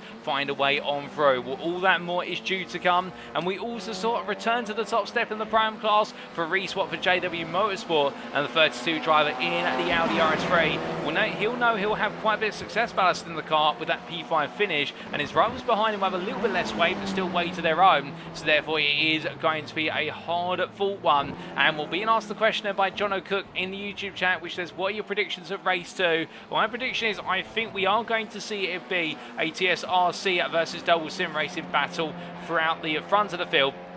Albeit, if they don't break away, we could see some prime drivers try and sneak the way on through. I think Reese will really be up against it to try and make it 2 wins back to back. And we could see instead perhaps the likes of Lee Horn or Matthew Addy go all in for that win. But again, it's difficult to predict. And also another driver to watch out for, John Higgins Jr., in the fact that he finished P15 in the first race today, but he no longer has the success ballast in the car. And we do know he's very fast too without weight in the car. And therefore he has been held back to a degree. But now he's going to be unleashed on to the circuit for our second race of today, and will that give him an opportunity to try and creep his way through. And remember, top 13 is where you want to finish to make sure you're inside that reverse grid pool for the purposes of our final race of the day, but anywhere inside the top 23 has a chance of being in that reverse grid pool from P13 to P23, we should clarify. So it's all that and more to play for as we now head in to race number 2. So our drivers make their way onto the grid. This is how they'll line up for our second race of the day. Andrew Pike takes pole position for the Sim Racing Collective. It joined on the front row by teammate Kieran Sharp. On round number 2, it's Mikey Doble for Doble Sim Racing and SRL's Dan Mould. Watch out for Dan Mould. We think he could be on course for a podium here as well. Reese Watt starts P5 there. Your pro and pole sitter for JW Motorsport. He's joined on the front row by Mark Sykes Designs and Michael Lees. With row number 4 going to Nick Clemens for iRace Esports and Sam Cases with NextGen's Matthew Addy. On row at number 5, it's Benjamin McCluskey for NextGen Racing, joined by Jamie Dory for NextGen Racing Pink. And then we have P11 Best the rest there, Lee Horn for Sam Case for NextGen, joined by Alan McCain for iRace Esports. On row 7, it's Matthew Sheraton for Aztec Racing, who is joined by the Sim Racing Collective John Higgins Jr., with row number 8 going to Alex Meredith for Chemical E Motorsport and Full Tour V Motorsports Ben Altria. And on row number 9, it's Joseph Doble for Doble Sim Racing, joined by Russell Fowler for Performance Link Esports, with the top 20 being completed by Paul Scott for Sam Case for NextGen and Mark Sykes Designs Mark Sykes. But the grid is set, ladies and gentlemen, and here are the lights. There's 2 red lights, 3 red lights, 4 red lights, 5 red lights. And it's lights out, and away we go for our second race of the day here as the Sim Racing Collective look to try and box one another in the run down towards turn number 1. Make sure nobody can find a way through, and where it's going to be Sharp on the inside versus Pike here as they come onto the brakes. It's a clean run. Dan Mould immediately seizing the opportunity on the inside of Mikey Doble, and as they come out of turn 1 up towards turn number 2 they go. Well, Sharp there goes a little bit wide. Mould goes around the outside of 1, he goes around the outside of 2, gets the inside into the turn number 2, and now going into turn number 3 you have the high line on the outside, but look at this, immediately a counter attack from Andrew Pike. He knows he can't let Mould come on through, but Mould right now is absolutely flying out of the box, and as they make the way through turn 4 into 5, Dan Mould is into P2, Kieran Sharp leads, Michael Lees meanwhile found his way on through up into P3 there, with the battling that he saw from the top 3, he's decided to seize the opportunity, and as they come on down through turn number 7, well meanwhile plenty more going on further back, including Mikey Doble dropping a P6, that weight immediately having an impact, and also a slow start for the Doble Sim Racing driver. Meanwhile, what is that, Nick Clemens versus Lee Horn, a bit of elbows out there from Clemens versus Horn. Horn goes a bit wide as a result. Reese Watt now back up the inside, and Reese Watt losing at 5 places at the start of this race, gains 1 back immediately as he makes about the inside of Lee Horn, but they all concertina their way down into turn number 10. It's going to be no nose to tail here from all of our drivers as they all try and gain the upper hand on one another. I don't think there's been too much of an opportunity right now of making another move, or will we say that Matthew Addy going slowly? I believe that's a slowdown penalty, an automated one for track limits of one of the hairpins. As meanwhile, as we John Higgins Jr. on the inside of Addy, and Addy has to respect the fact he does have the Sim Racing Collective driver there on his inside, backs off and drops another place to P13. So Matthew Addy having a difficult end to his first lap of this race. Meanwhile, by comparison, John Higgins Jr. up 2 places already, trying to gain some more places as time goes on. Matthew Sheraton just behind Addy and also trying to get into the hunt. But after one lap, it is Kieran Sharp who leads this race, going on to lap number 2, ahead of Mold P2, Lees P3, ahead of Pipe P4, Doble P5, that's Mikey Doble, ahead of Jamie Dory P6, Benjamin McCluskey P7, Nick Clemens P8, Reese Watt P9, Lee Horn P10, Alan McCain P11. But look at this from Michael Lees. He's going in for it again here as we ride on board with the Mark Sykes Designs driver. He's trying to find an opportunity here to take the overall winner, at least go further up on the overall podium. I think he's just got to play the patience game here as there's a lock-up from, I believe that was Kieran Sharp with a lock-up, and Dan Mullen had to take evasive action. Was there contact between the two of them? We can't quite tell, but Michael Lees here, he goes past one. He now looks to try and make the lead as they make the way in towards turn number 5. Through the left-hander they go, and Michael Lees takes the lead in this race as they make the way towards turn number 7. Now Michael Lees will know he's going to be under pressure from the guys behind. They're not going to let this go anytime easily, but as they make the way on through, a major moment there in terms of battling between them as they come in towards turn number 8 once again. Meanwhile, Mikey Doble on the inside there versus Jamie Dory, and will these two champions of the NXTCC overall, 2 titles to Dory's name, 1 to Doble's name. Doble looking to try and even the score as of the end of this season, and as they come down towards the braking zone for turn number 10, well, it is Doble who's got ahead of Dory as they come through the left-hander at turn number 10. Meanwhile, Sharp versus Pike, Pike now back on the offensive versus teammate as they make the way in towards turn number 11. I think this might be an exchange of, well, who's the faster driver out of the 2 of them, and right now Sharp holds on to the position, but Doble getting very close here to prove threatening to the back of Pike, so I think they might have to consider options as they come out of turn number 12. And then up towards turn number 13 here, it's line the stern for more of our drivers now. The next round will be into turn number 1. We have had a major incident on this lap involving multiple drivers, which we will take a look back at very shortly, including an incident involving Russell Fowler. In fact, we do have the replay of what happened to Russell Fowler before seeing eSports drive going into turn number 1 at the start of this lap. Under braking he went, and as he came into the zone versus Mark Sykes, goes a bit too hot there, and well, contact with Sykes. Sykes goes wide, and Fowler in the end into the path of Isaac Doble, has nowhere to go, and Fowler around in the end. So it's a dismal start for Fowler in this race. And then we did have a further incident for a number of drivers going into what was turn number 4-5. Isaac Doble, they're going quite slowly, and we see the JW Motorsport Honda there of what was Ian Manners, and 4 wide here does not go into turn number 4, and that's exactly why it's ended in tragedy for multiple drivers, including Thomas Delaney, also then Mark Kent, all of them getting caught up in the incident. And well, we take a look from Tom Delaney's perspective here as the private team tried to find his way on around. You see Costa Transcontinental giving a little bit of push there to Manners, and here Manners being pinballed up between 2 cars, and Delaney to the wall. And well, all I think there might be looking at the back of that one and thinking, did we really need to go 4 wide into turns 4 and 5, where it's only 2 wide at the best of times? But still, it's played out now, and I think they might all get a call to the stewards room after this race and be just reminded of keeping it smart and sensible. But meanwhile, as we look back to our live pictures here, ladies and gentlemen, Ben Aldria ahead of Giorgio Belaya and chasing after Matthew Sheraton. And Belaya, by comparison, under a bit of pressure from Paul Scott and Mark Sykes, as the Stone Cold Digital HHR driver here looks to try and chase down what is P10 in the Graham class, but instead now is going to be losing P11 to what will be Paul Scott. Scott can pull off this move as he looks around the outside. Paul Scott cannot do. Belaya does a very good job there defending it well in the HHR machine. And as they come out to the left-hander of turn 12 up towards 13, will meanwhile looking from them to what is the battle just in front. This is Joseph Doble, who's got Alex Meadows, Matthew Addy and Matthew Sheraton and Ben Aldria tucked in behind as they roll their way off of turn number 14 and onwards towards turn 1. They go on to lap 4 as well, and as they make their way down the start-finish straight, will new fastest lap of this race from Dan Mould, and Mould under pressure from Kieran Sharp, who looks immediately at the inside. New fastest lap in Prime class from Reese Watt, only 1,000 slower by comparison, and Cameron Gardner has now set the fastest lap of the race at 44.991. So Gardner flying, he started P31, he's already up to P21, he's gained 10 places, and is looking to make more and more progress before this is all said and done.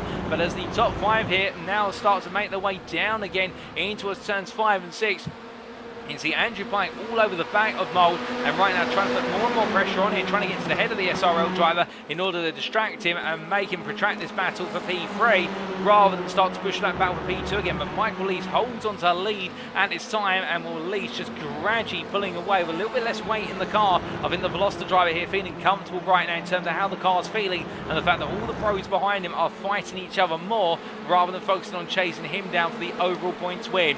As they come in towards turn number 10, we look back to Benjamin McCluskey, who's all over the back of Jamie Dory here as they come off of the left-hander at turn number 10 and putting the pressure on as well in his own right. As the drivers come up towards what is turn number 11 into 12 with this battle right now between McCluskey and Dory. They've got to be smart about this in the fact they have an opportunity here to finish inside the top 5 overall, if not on the overall podium, but they've got to work together as well in order to make this a reality. So it's almost as if the enemy of my enemy is my friend, as the saying goes, and right now they'll want to be friends, but towards the end of the race I think that's where the gloves will come off as they come through turn number 14, rolling the way onto the next lap. Meanwhile, we look a little bit further back and we ride on board here with the full tilt motorsport car of Ben Altria, the 504, as it charges its way out to turn number 14. And the question there from what is John O'Cook about what happened to Russell Fowler, a major incident at turn number 1 on lap number 2, where he came into contact with Mark Sykes, ended up spinning around, and then further contact with Isaac Doble saw Russell Fowler have to be towed to the pit lane, and since then he's had to be towed to the pit lane again due to further problems with the car. So I think that might be all we see from Russell Fowler in this race, but as I try and make the way through it, Altria right now falling further and further back in this battle for what is P16 upwards, but still holding on to P10 in the Prime class, and he'll be happy with those points. We look from them back to the battle here between McCluskey and Mikey Doble. And in fact, Mikey Doble has fallen back to the degree. I think there's been an error for Mikey Doble that we have not seen on camera, and in fact we do get a replay of what exactly happened to Mikey Doble, and here it is. So going into turn number 1, this was the battle for P4 between Doble and Pike. On the inside, he went into the braking zone, gets ahead, but now keep in mind the road camber here is going to give Pike the ability to cut back and come around, and that's exactly what he does. He comes in towards turn number 2, Pike now on the inside, theoretically. He commits that into a reality, and coming into turn number 3, will Doble on the inside here, down low, and again, oh, goodness me, and that explains what exactly happened to Mikey Doble. A side swipe there as the two of them competed for the space, and will Mikey Doble be knocked down the order and some damage to the front left hand side of the car. I would imagine that front left suspension now might be looking a little bit less settled compared to how it once was. Well, that explains how Mikey Doble has lost the effective part of what his 3 places since we last saw him. And as we return to live pictures now, ladies and gents, Bennett Will McCluskey ahead of Doble still, but Doble not out of this yet as they make their way on to the next lap. As they charge the way on around, we look back to Joseph Doble as from one brother to another. Doble Sim racing second driver here, now on the offensive as he makes his way on up towards turn number 1. And we can see here it's going to be a scattergun 2x2, as it will be. A car on the inside, that's Mark Kent going slowly, respecting the blue flags and trying to stay out of the way as best he possibly can. Good awareness there from the full tilt motorsport driver, and was they make the way on through. But it's going to be Doble still over the back of John Higgins Jr., and will both of these drivers looking to try and force the way up further positions. They'll know that they're guaranteed to be on that reverse grid currently, given the fact they're P12, P13 respectively, but they want more points for the simple reason the more points the better. As they make their way through turn 5 into 6, well, meanwhile side by side here between McCain and Horn. Going into turn number 7, contact there between Horn and McCain. Horn sent to the barrier, and meanwhile McCain takes to the gravel. He rejoins gradually. I don't think it's going to be a safety car for them, but there, that goes to show you how difficult it is to go too wide into most of these corners. And as he makes his way back up to speed, well, Alan McCain right now will be looking to the car and see if there's any damage on the car. Meanwhile, for Lee Horn, definitely a frustrating moment now. So I was looking to be a good second race a day. Now he's been reset towards the back of the field. It turns about down to P22, and will need to try and make as much progress as he can before this race is said and done. But behind him, Gavin Garner continues to make progress here as he makes his way up towards turn number 11, and the next gen racing pink driver in the Audi RS3, well, his target will be to try and get inside that top 13 before all is said and done, to guarantee he's on that reverse grid and give himself an opportunity to start inside the top 10 and really make a recovery after that dismal first race of the day, which all ended within a couple of laps, and saw him finish a lap down in the end, but still finishing the race is what it's all about. As he comes out 13 to 14, his next target, McCain. He'll know that McCain's going to have a bit of straight line speed deficit with the damage he's got on the car, but it's going to take Garner some time with a 7/10 of a second gap so far between them. but looking from them back towards the leaders here. Well, this is Sharp versus Mould, and will the battle for P2 still raging on the right to be the winning pro driver, but not the overall winner. That's Michael Lees who's up in front, the prime driver, as they break the way in towards turn at number 3. Will Mould here defending, but Sharp might have the outside, and that Honda carries a lot of speed through the corners compared to its rivals, and that's what the Honda's all about, and he does exactly that. But meanwhile, it's getting very contentious here between Mould, Pike and Dory, as Dory flashes lights, but Andrew Pike, meanwhile, right in the middle of this group as they come down in towards turn number 7, and Mould, a little slide there under braking, shows you how hard he's having to push that velocity to maintain this pace as they come in towards turn number 8, and Dory close, threatening versus Pike, but as they make the way out towards turn number 9, also Mikey Doble still there behind, and the same as well for what is Benjamin McCluskey as they head in towards the double hairpin section. Reese a little bit further back here, not really making much further progress after getting into P3 in the prime class. Indeed, right now he has got Nick Clippins behind him for company, with John Higgins Jr. and Joseph Doble inching closer and closer with every corner turned. So it does seem as though at the moment these two prime drivers of Watt and Clippins are starting to hit a little bit of a brick wall in terms of their pace, and therefore the leaders pulling the weight. And I think it's a reliance now on these guys seeing the leaders battle, and that's what's going to bring them into that fight and enable them to gain some more places. But still, both of them doing very well here to be inside the top 5 of the prime class, and will gain some huge points as a result of it, particularly Reese Watt. Keep in mind he picked up the win in the first race of the day, so he does also have the most weight in the prime class cars compared to his rivals, and now he'll be definitely trying to shed that weight as much as possible in terms of just carrying the pace forward.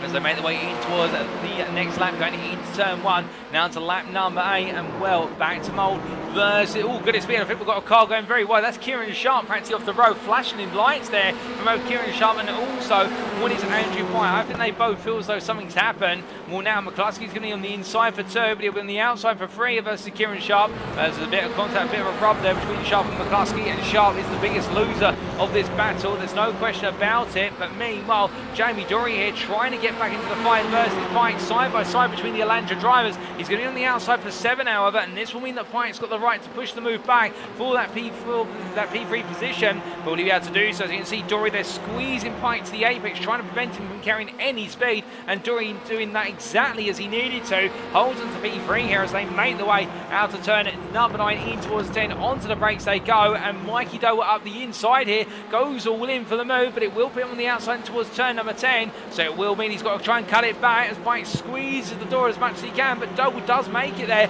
This is very smart racing for the number 88 driver, and to be fair racing from Pike, but Doble seeing the opportunities and now trying to pick off another driver and gain another place before this is all said and done. Behind McCluskey watches on, but Doble around the outside to inside line, gets it done there, and Mikey Doble moves up into P4 as we now look back from the rear of the Doble Sim Racing driver as he makes his way in towards turn at number 13, coming through the right hander here and going onwards towards will be the next lap very shortly. We're building up speed as rapidly as possible and coming on towards what we turn at number 1 on lap number 9. 4 laps to go here for our drivers. Still plenty of racing to unfold, and we'll try and get closer and closer here as they head down towards the next corner.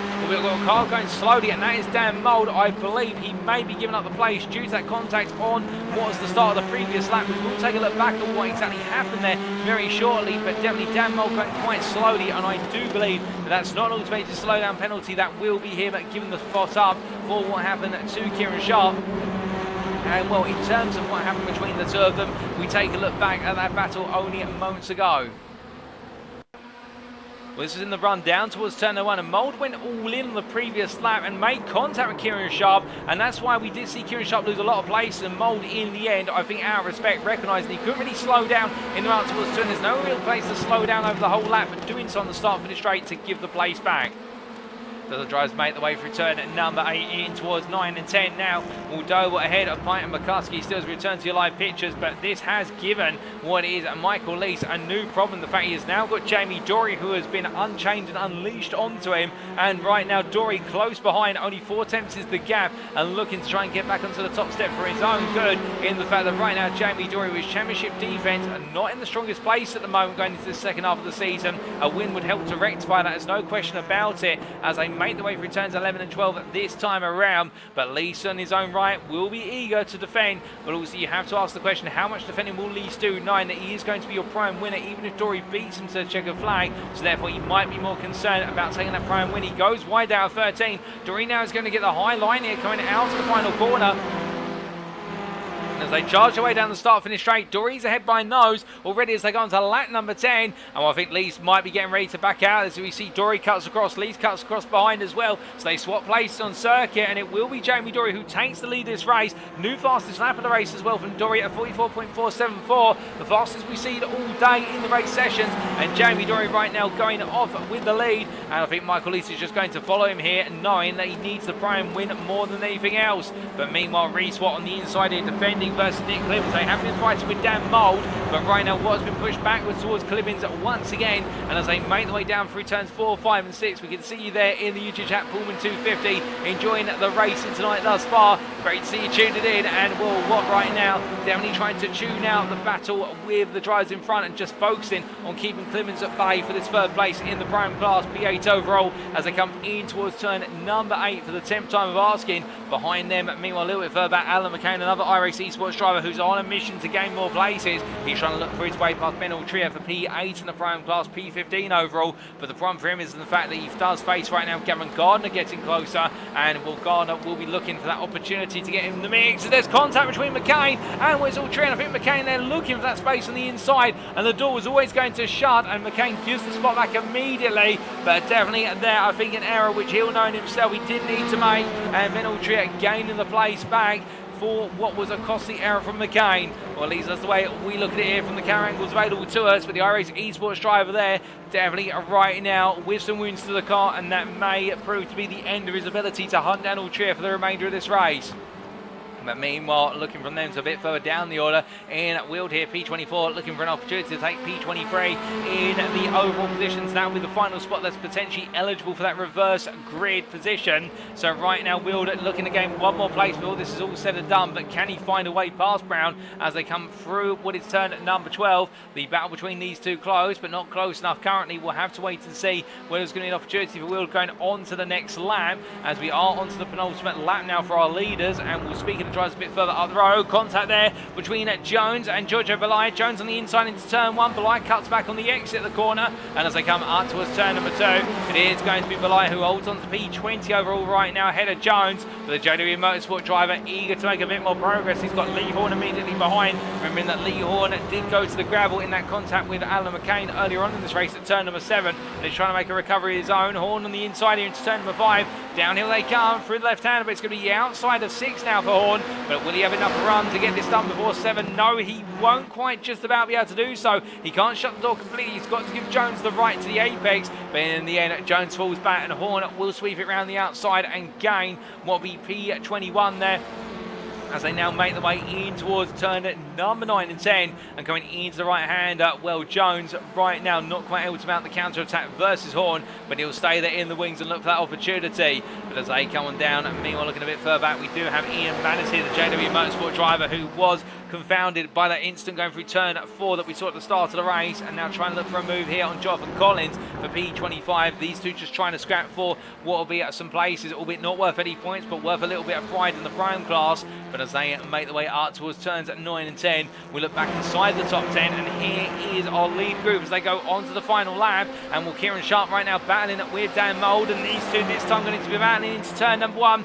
and well, hopefully they'll keep it a bit cleaner this time as they go into the braking zone. Sharp on the inside, Mould looks around the outside but cuts it back to the inside, and Sharp sees it immediately coming and says, no you don't, I've seen that one before, and therefore parks the car on apex. But Mould goes up the inside into 2, keeping in mind this will be on the outside for 3, which is where he wants to be. Sharp is going to defend it and try and make Mould go all the way round, and Dan Mould gets it done. It's a lovely move there from Dan Mould. Great racing between the two of them, but Mould moves up into P6, and Reese Watt now barrels on through into P7, and it's going to be Nick Clemens who tries to go around the outside to inside of Sharp for what will be P8 there, but Clemens not quite able to get it done immediately. That opens the door for Reese Watt to be able to break away. But meanwhile, look at Joseph Doble trying to sneak in as well. He says, can I play too? And Kieran Sharp says, no you can't, but Doble says, yes I really want to, as he looks at the move, but he has to back out in the end. And as they come in towards turn number 9, well, he's not going to be able to find a place there. I think he's going to have to wait for the run into turns 11 and 12 and on to the start of this straight if he wants to gain one more place. But right now, the tempo rising, looks up the inside into turn number 10, forces the issue here as Sharp turns in to find that inside line is occupied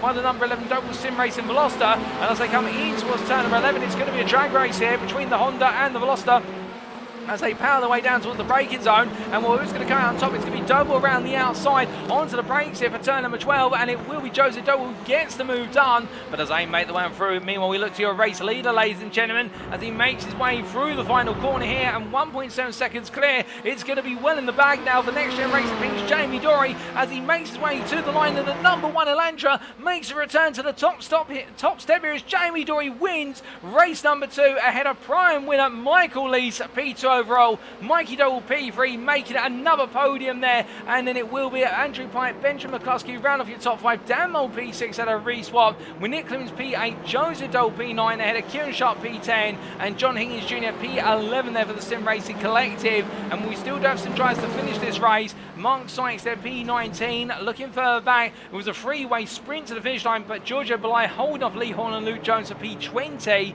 and then even further back still, when we do have very shortly, I believe it will be Josh Brown ahead of Ian Wild coming to the line here, P23, P24, as they make the way across the line. And well, it will be Josh Brown in the final eligible reverse grid position of P23. Ian Manners P25 in the end for JW Motorsport, a good recovery when all is considered. And then Jonathan Collins P26 ahead of Costa Chats Continental in the back of your pitch there, P27 for Whiskey Runners with Next Gen. And then the last finisher on the lead lap will be Isaac Doble, and will races 1 and 2 now have been unkind to the Doble Sim Racing driver, and he'll be hoping for a complete reversal of fortunes in our final race of the day.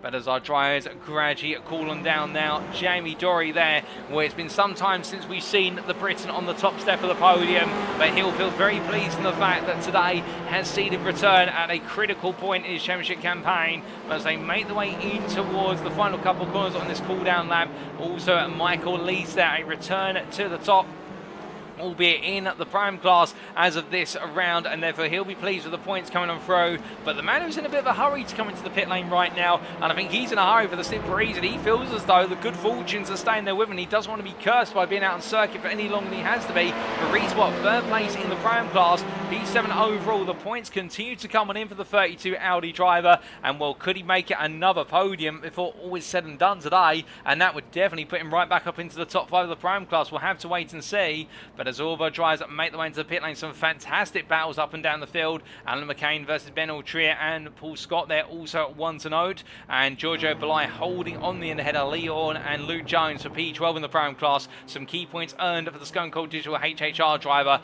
and without a doubt he'll feel as though he's earned those the hard way, and also he's well inside their eligible reverse grid set of positions. But as all of our drivers make the way in to the pit lane, ladies and gentlemen, indeed get themselves set for race number 3, which will be coming up soon, let's take you through those race results subject to Eddie Stewart's inquiries, and here they are.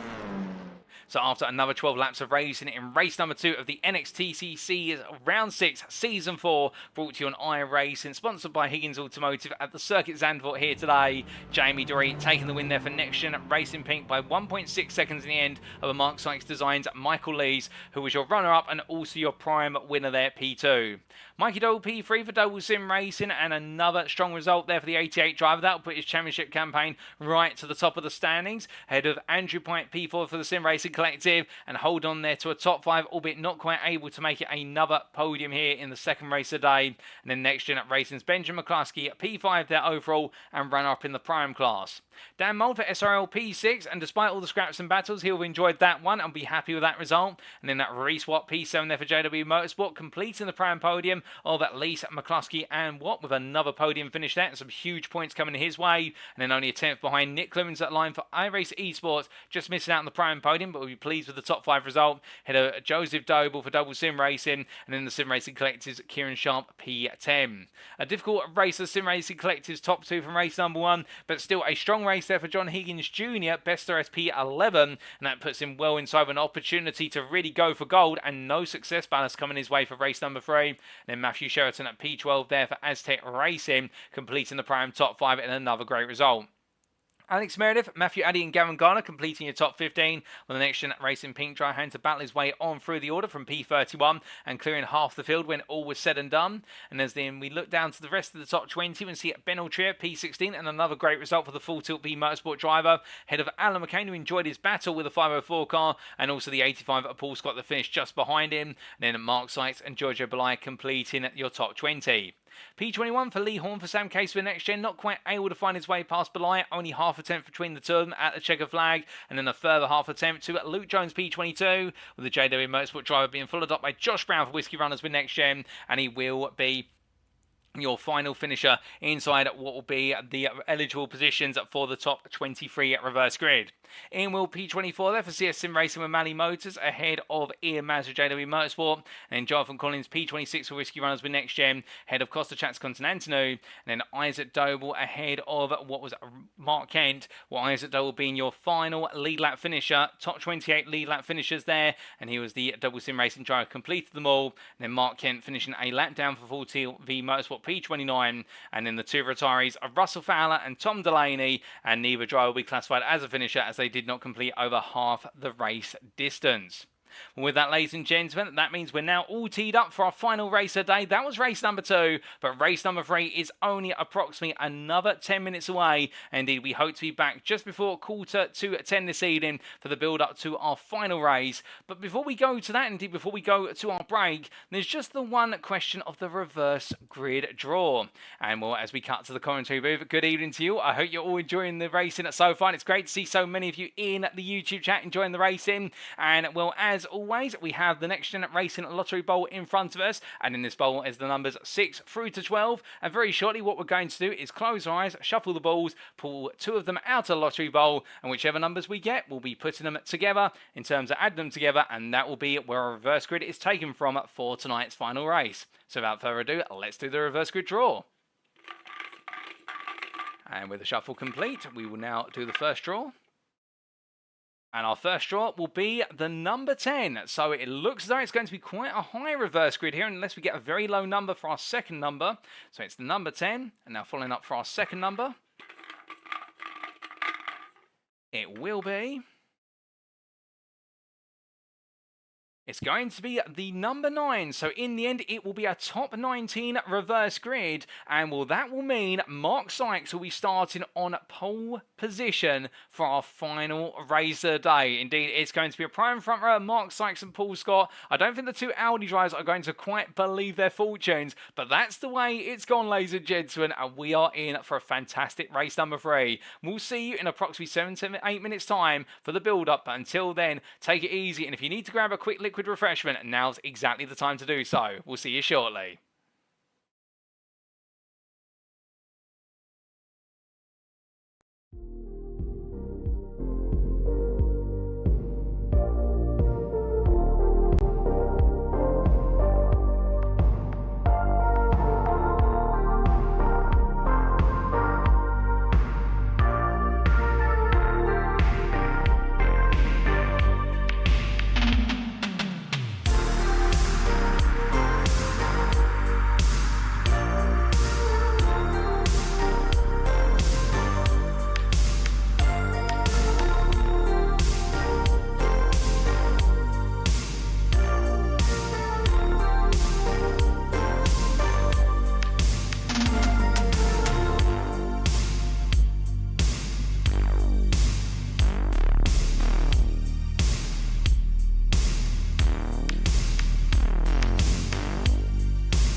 Alrighty, ladies and gentlemen, we are back then for our final race of the day. Race 3 of 3 here in round 6 of the NXTGEN Season 4, sponsored by Higgins Automotive and brought to you on iRacing. And well, what a fantastic second race we've had, and real treat for the eyes in the fact the tempo of the batting has continued to stay high, if not gone even higher than it was in the first race of the day. And well, with it, we have seen some absolutely fantastic moments up and down the field.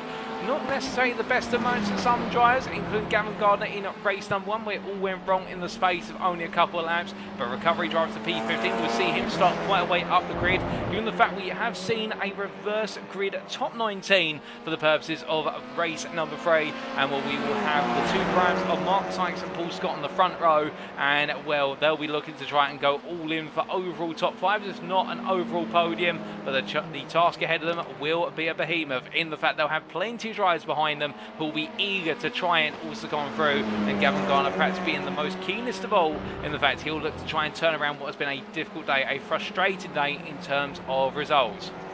Now, in between race number 2 and returning as now, we saw your messages in the YouTube chat with regards to Benjamin McCluskey being incorrectly listed as a prime driver. And well, we do apologise for that, but he will be listed as a pro driver going forward, and he'll have the green tag or the green sash against his name. Well, but he's not quite out on circuit at the moment, he's in the pit lane. But thank you to pointing that out to us. Of course, little mistakes do creep in every so often, and we're very grateful to you guys and girls when you do notice them and spot them, because together we can make the broadcast even better than ever. And well, at the end of the day, it's you guys and girls who matter most to us here at NXTGEN Racing, making sure you're enjoying the show that we put on, and indeed our own drivers are enjoying it as well.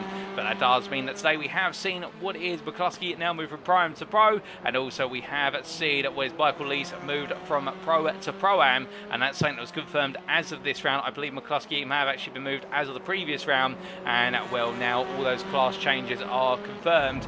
We also see the feedback there from Pullman 250 about the music, the interlude music, and we are going to look at potentially mixing things up in between the races in terms of those transition screens, and we never know, we may have some videos ongoing instead with regards to post-racing action and also highlights from previous seasons of the NXTCC. We'll have to see what we can get planned for you, but plenty to potentially come with regards to upcoming seasons of the NXTCC. And again, we're looking for these broadcasts even better, even more so. But as our drivers all get themselves absolutely set right now, well, we are only 15 seconds away from going to the grid for our final race of the day. And well, it's definitely, I can see a W there talking about music, and I think we've gone from death metal to the theme of jazz. And will it be jazz hands to the likes of Matthew Addy, or will it be smooth sailing for him as we head to the grid? Then check a flag out in this final practice session, and who is going to come out on top for the final time today at Circuit Zandvoort? Well, let's find out.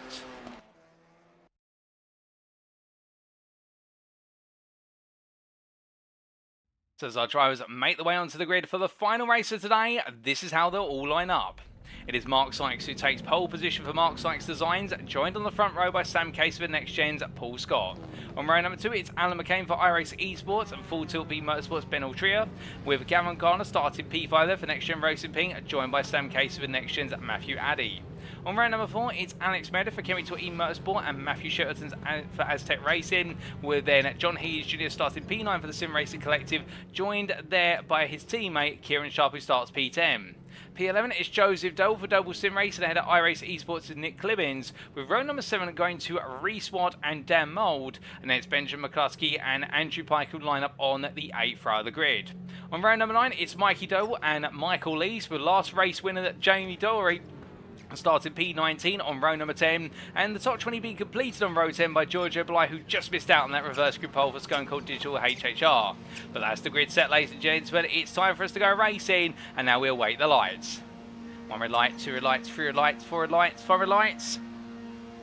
And it's lights out and away we go for our final race of the day. And Mark Sykes gets a good launch off the line, but you can see many a driver behind trying to scramble in the battle to be inside the top 10. But Sykes leads the field down to turn number 1. It's Paul Scott who tucks in behind on the inside. It's going to be Alan McCain who looks around the outside, can't quite find it. But meanwhile, Sykes bogging down the exit of turn 1. Scott looking for the move, still can't find it. But then Ben Altria now looking for the return here on Gavin Khan, who's got ahead for a brief moment. And Altria on the outside of turn number 3. This will prove to be quite safe for Altria in the fact he carried more speed out around the corner, but remember that Garner does not have weight in that Audi, so therefore right now he'll try and push himself as much as he can to limit, but back in the front of the field here, Sykes versus Scott, as they come through turn number 5 and up the hill towards 6 they go, side by side into the next braking zone at 7. Scott taking a bit of grass there with him, albeit within track limits, but will go deep, and Alan McCain now squeezes his way out the inside there to move into P2, and the iRacing Esports driver being smart with the opportunity usage and gaining the place as they come out of turn number 8.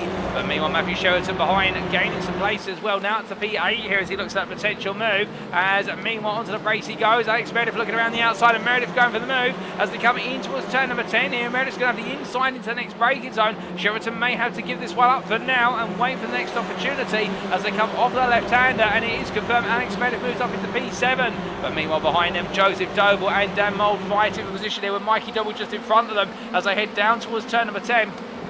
As they head down towards turn 11, I should say, but it's going to be Doble or double contact. As meanwhile, Carl sent sideways. That's Lee Horn and Reese Watt both going sideways there in a very odd instant between drives. I think somebody outbroke themselves and then triggered the Constantina effect, and it's Joseph Doble in the end who falls a little bit behind Dan Mould, but Mould still there. Contact between the two drivers, and neither one wants to give way. And as they make their way through turn number 14, it's Mould who falls behind Joseph Doble as they head on to the start-finish straight. But after one lap of racing, it's Mark Sykes who leads ahead of Alan McCain P2, Paul Scott P3, followed by Ben Altria P4, Cameron Garner P5, Matthew Addy P6, Alex Meredith P7, Matthew Sheraton P8, John English Jr. P9, and then it will be Nick Clemens P10 for now as they come on through the right-hander of turn number 1, up towards 2-3 they go, and as they charge their way into the next braking zone, well, Higgins Jr. holding on to his position, but they're eager to try and find some more spaces. Kieran Sharp has found his way past Matthew Shepperton, but as they come in towards turn number 3, I think he's just going to have to wait for now. By this time, be smart with those potential moves that are upcoming,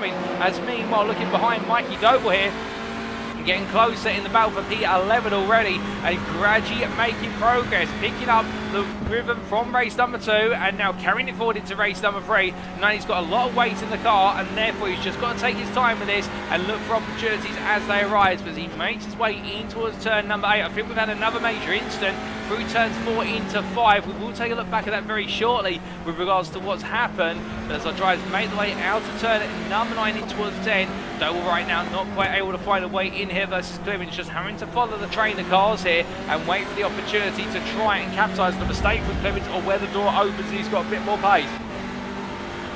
But as they make the way up towards turn number 11 and 12, charging away on into the braking zone. Well, I do believe, ladies and gents, we are going to have a safety car as a result of an incident that occurred further down the road. We will give you an update on what exactly happened very shortly. But meanwhile, Sykes versus McCain here, going through turn number 13 to 14, they can race up to the start-finish line. So it's going to be a drag race between the two of them to who's the leader going into the safety car. Safety car is up at turn number 1, leaving the pit lane at the moment, so they may not be aware of it necessarily. But as they come across line, it will be Sykes who just holds on here as they make the way into the braking zone, and well, McCain goes ahead, but I think he'll be required to give the place back given the fact that Sykes was leading at the line, and indeed McCain does give the place back immediately, noticing what he's done as the safety car has been deployed there. As you can see, the Mercedes AMG being driven around by a safety car driver of Gads Williams. But as they make the way on through the corners here, where it's Sykes who's your leader ahead of McCain, and will we have an opportunity now to take a breather and look back at exactly what happened on the opening couple of laps, starting with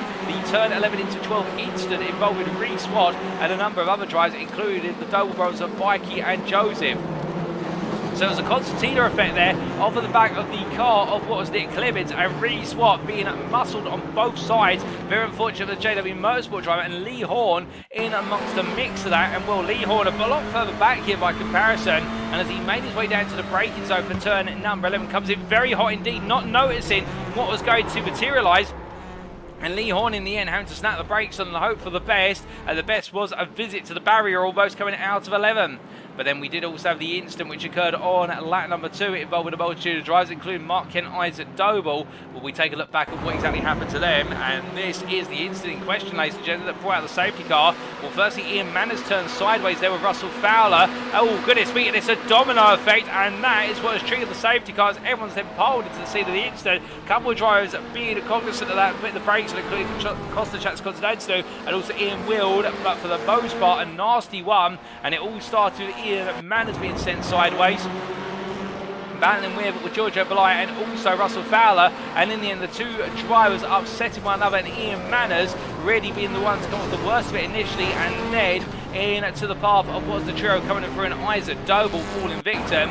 And as we ride on board with Isaac Doble, you'll see what he saw from his perspective, which was Maz losing it for a brief moment, and then the contact between Ken and what was Maz and Isaac Doble just in the wrong place at the wrong time, and see the instant, and then being collected by another car, and what a nightmare moment between them, and that is what brought out the safety car. Safety car is still deployed, ladies and gentlemen, and as they make the way on through turn number 14, repair work ongoing in the pit lane. Isaac Doble, with that, leaving the pit lane currently, so I believe he will come out affecting what is a lap down on the field. We're still able to carry on in this race, and well, we go on to lap number 4 very gradually but gracefully here as Sykes continues to lead going into this full flat. But when we do go green flag racing, what I suspect it may be, if not at the end of this lap, then it will be on to lap number 6 we'll go racing once again. But the key point being right now, the fact it's going to bite into a bit of the race time, and Sykes and McCain will win a very close battle before we had the safety car come out, and Alan McCain, I think, will be waiting for that opportunity to go back on the offensive immediately again and have a chance to potentially bring on home his first class win of the season, if not an overall win to go with it. But as they come down into turn at number 3, we'll look a little bit further back to Josh Brown, one of the biggest gainers of everything that's played out in the opening couple laps. The Whiskey Brothers with next at Racing Drive. We've got Jamie Dory into the pit lane, albeit not quite sure why Dory's into the pit lane. I believe there may have been an incident for Jamie Dory. We'll have to try and find out what's happened to him very shortly. But as our drivers make the way on through into turns 4 and 5, well, Brown's been a big gainer. Also on top of that, we have seen some major gains for none other than what is, I do believe, Thomas Delaney, who managed to avoid being involved in all that contact. He's moved up to P21 from what was at the time P31 in terms of where he started in this race. So the 33 driver for the United Kingdom making some great progress. And elsewhere, well, we have Jamie Dory in the pit lane. Let's try and understand what exactly happened to Jamie Dory, if that we can get a replay. This was making his way after coming out of the pit lane, I do believe, and clipping the curb at turn number 2 and car into the wall. So Dory already had some damage on the car and having to come into the pits afterwards. And on his return, well, a mistake there was trying to charge the car on around, and well, he'll be a bit frustrated at that one, as that is effectively going to put him a lap down in this race. But meanwhile, safety car still out at this time, and we do look a bit further up the road to Gavin Gardner, leading pro driver here, P5, and the next gen Racing Peak driver right now, very eager, I think, to try and go and bring home an overall win here today in this third race and turn around what has been the misfortune of race number 1, the uphill battle of race number 2, and hopefully it'll be a brilliant end for race number 3 for him. But everybody absolutely itching right now to go racing as they make their way on around through turns 13 and 14. And Mark Sykes here, I think he'll be very happy to sit by the safety car for as long as he needs to as they make their way to the start finish straight. But as they head on down, making the way in towards turn number 1, we will have one more lap behind the safety car here, and then we will be green flag racing by looks of things based on where drivers are on circuit. We'll give you an update once we have had official confirmation, but we are going to go to lap number 5 here under the safety car conditions. And as they make the way on down, we'll look at a bit further back to the likes of what is Dan Mould. Well, Mould will be very eager to try and get restarted, and just taking his time right now to catch up to the cars at P13 upwards, trying to give himself a bit of breathing room here in order to get himself some tyre temperature and also some brake temperature. So a lot of our drivers right now just trying to keep the tyres in the zone and also keep the brakes ready, but it's going to feel like a sprint. I mean, the races are already sprint races, but it's going to feel like a very short sprint when we do go racing. It will be, if it's not on the lap number 6, if it's on lap 7, where it's going to be either 6 or 7 laps worth of racing remaining, and well, they won't have to worry about tyre degradation here, given the fact the track temperature has actually cooled significantly since the start of today as well. And to put you in the frame of mind as to how that weather has evolved, as we can see now, track temperature down to 22 degrees centigrade, 20 degrees centigrade ambient, and that does mean that for our Elantra drivers in particular, they will not have to worry about that tyre drop off as much as they would in those warmer conditions that we saw at the start of today, and particularly in race number 1. So therefore the Elantra drivers will be absolutely pushing as hard as they can. They can absolutely strip the life out of the tyre.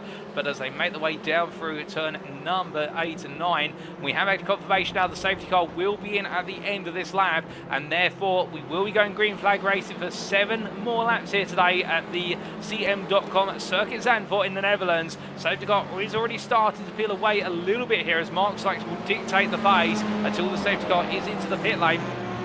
So therefore it's quite a run already, and Sykes gradually back in the field up already. So I think right now, eager to try and get the best possible run out of turn number 13 to go green flag racing. Smart move here for the Englishman, if so. But as he comes on through turn number 12 and in towards 13, you can see bunching the field up more and more here as they come up towards the penultimate right-hander on this lap. So Sykes is all ready to go, but when will he go is the question.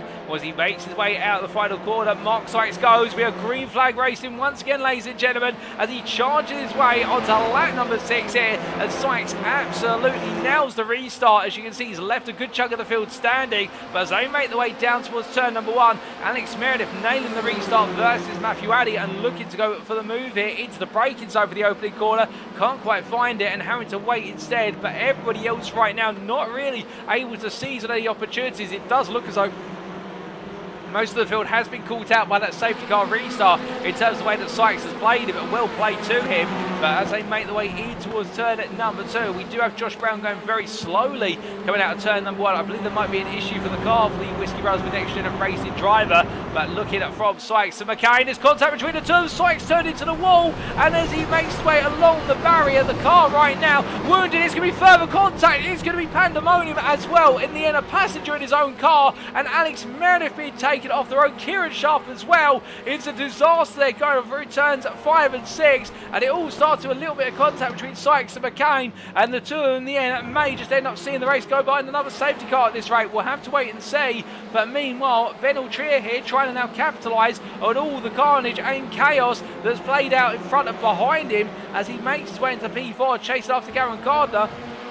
And Gavin Garner up into P3 for all of this as well. So it's going to be perhaps a short-lived restart here as they make the way in towards turn at number 11 and 12. We'll let you know if there is a safety car. But as our drivers make the way on around here, well, right now it's going to be Altrier trying to find a way to make a move versus with Gavin Garner as Paul Scott leads this race ahead of Alan McCain. And behind, well, Mikey Doble gaining more and more as well. With Nick Clemens tucked in behind him. Joseph Doble was up places. And what we have lost what is the Sim Racing collective car of Kieran Sharp. That's in the pit lane. So that is drama there for the TSRC team as they will be losing one of their top drivers from here today. And as they make their way down towards turn number 1 here, we carry on the race and there is no safety car at the moment. So I think we are green flag racing, ladies and gentlemen. And what we can see, Nick Clemens looking for a move there versus Joseph Doble, can't quite find it. Meanwhile, further back, Michael Lees holding off Andrew Pike and Benjamin McCluskey. Pike on the inside, McCluskey on the outside here as they come through turn number 1. And as they make the way around here, with Pike right now digging in, flashing his lights and plenty to try and distract Michael Lees. And McCluskey right there behind him. And as the two pro drivers battle for position, right now McCluskey trying to find a way back on him. But can't seem to find a way to do so currently as they come out to left-hander of turn number 3 onwards towards 4, 5, 6 they go. And what a number of drivers have already seen today what exactly goes wrong through turns 5 and 6. We try and go too wide here and don't give the space. But as they come in towards turn number 7, sideways slide there from where's Andrew Pike, pushing the car on that rear brake bias as much as he possibly can.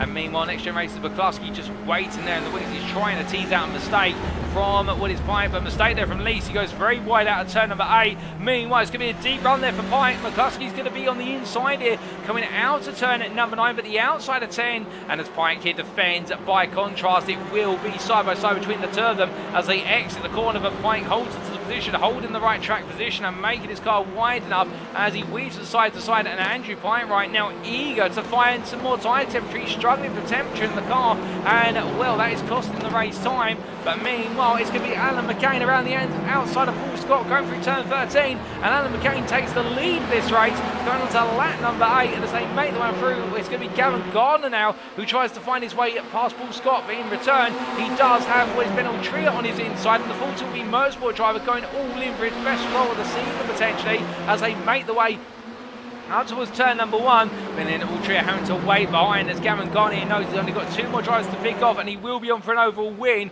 And well, the next pro down the road is Joseph Doble, who is in P7. You can see him there at the rear of the camera shot. And well, Gardner's got time up the inside there, and Paul Scott he goes to take the outside to turn number 3. Scott goes low here, Altrier high as well, and I think Scott got a bit slowed off the corner, and Ben Altrier follows through and moves up into P2 in the prime class right now, making further and further progress to the full tilt B motorsport driver. And Matthew Addy here picks off what is Paul Scott, and it's going to be Matthew Shepperton who tries to also make some haste, but they're taking to the grass, but thankfully not losing the car. So it's Paul Scott who loses 3 places, the price of 1 overtake, and now he's got Matthew Shepperton for company as they make their way in towards turn number 8 for the 8th time of asking. But going through the right hand here and down right now, nose to tail they all go, but it is a prime pack to be absolutely desired here in terms of the battles between them.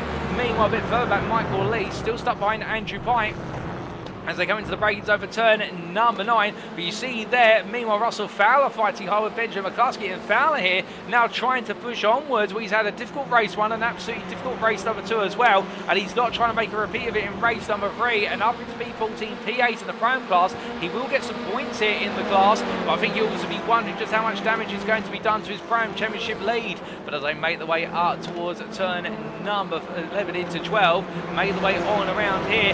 Right now, Fowler definitely being pushed on a little bit by McCluskey as there's contact to the rear of the 2 cars. But meanwhile, we take a quick look back at what exactly happened between Sykes and the company of drivers as they made the way on through turns 4, 5 and 6 on that restart lap. And in fact, we look back to Sykes here as he battled with Alan McCain, the 2 of them sharing the apex into turn number 5. Sykes turned across the front of McCain, and at this point Sykes' car was uncontrollable. All we could hope was it'd be able to get it stopped somehow, and well, in the end, Meredith and what was Kieran Sharp coming into the scene of the instant, and a disaster there for the 3 drivers. But as we do return to your live pictures, ladies and gentlemen, well, meanwhile, Fowler versus McCluskey. McCluskey has found his way back ahead whilst the replay was playing out, and as they make the way on through, we do have, I believe, a bit more of an incident at turn number 1, unless I'm very much mistaken. We have lost Paul Scott by the looks of things. We're not quite sure what's happened to Paul Scott, but we know our drivers are continuing to go racing. And well, whilst this is played out, we've got a further replay of what exactly has happened to Paul Scott going on to lap number 9. Well, this was the charge down towards turn number 1. Matthew Shepperton behind, and then it was, I believe, Joseph Doble looking around the outside, and contact there between Shepperton and Scott. Scott being sent sideways and onto his roof on the barrier, and well, disaster for the same case with NXTGEN driver. And goodness me, with the car being perched there very finely, but he's been able to get out of the car since then. But a disaster between the 2 of them. But me, well, it's definitely the gloves are getting off here, and I think things are getting a bit scrappy between the drivers before all is said and done. And we return it to your live pictures now, ladies and gentlemen. We're going to stay with your live pictures before, well, and we're not going to go away anytime soon, given the fact we've been looking at quite a few replays, but definitely it has been a few contentious moments in this race, and I wouldn't be surprised if the stewards room is going to be quite busy come at the end of this week, as Isaac Doble goes wide there coming out of turn number 10. That's not going to cost him too much time, but Ian will look at that, and that will potentially galvanise him to try and push for a couple more places before all is said and done.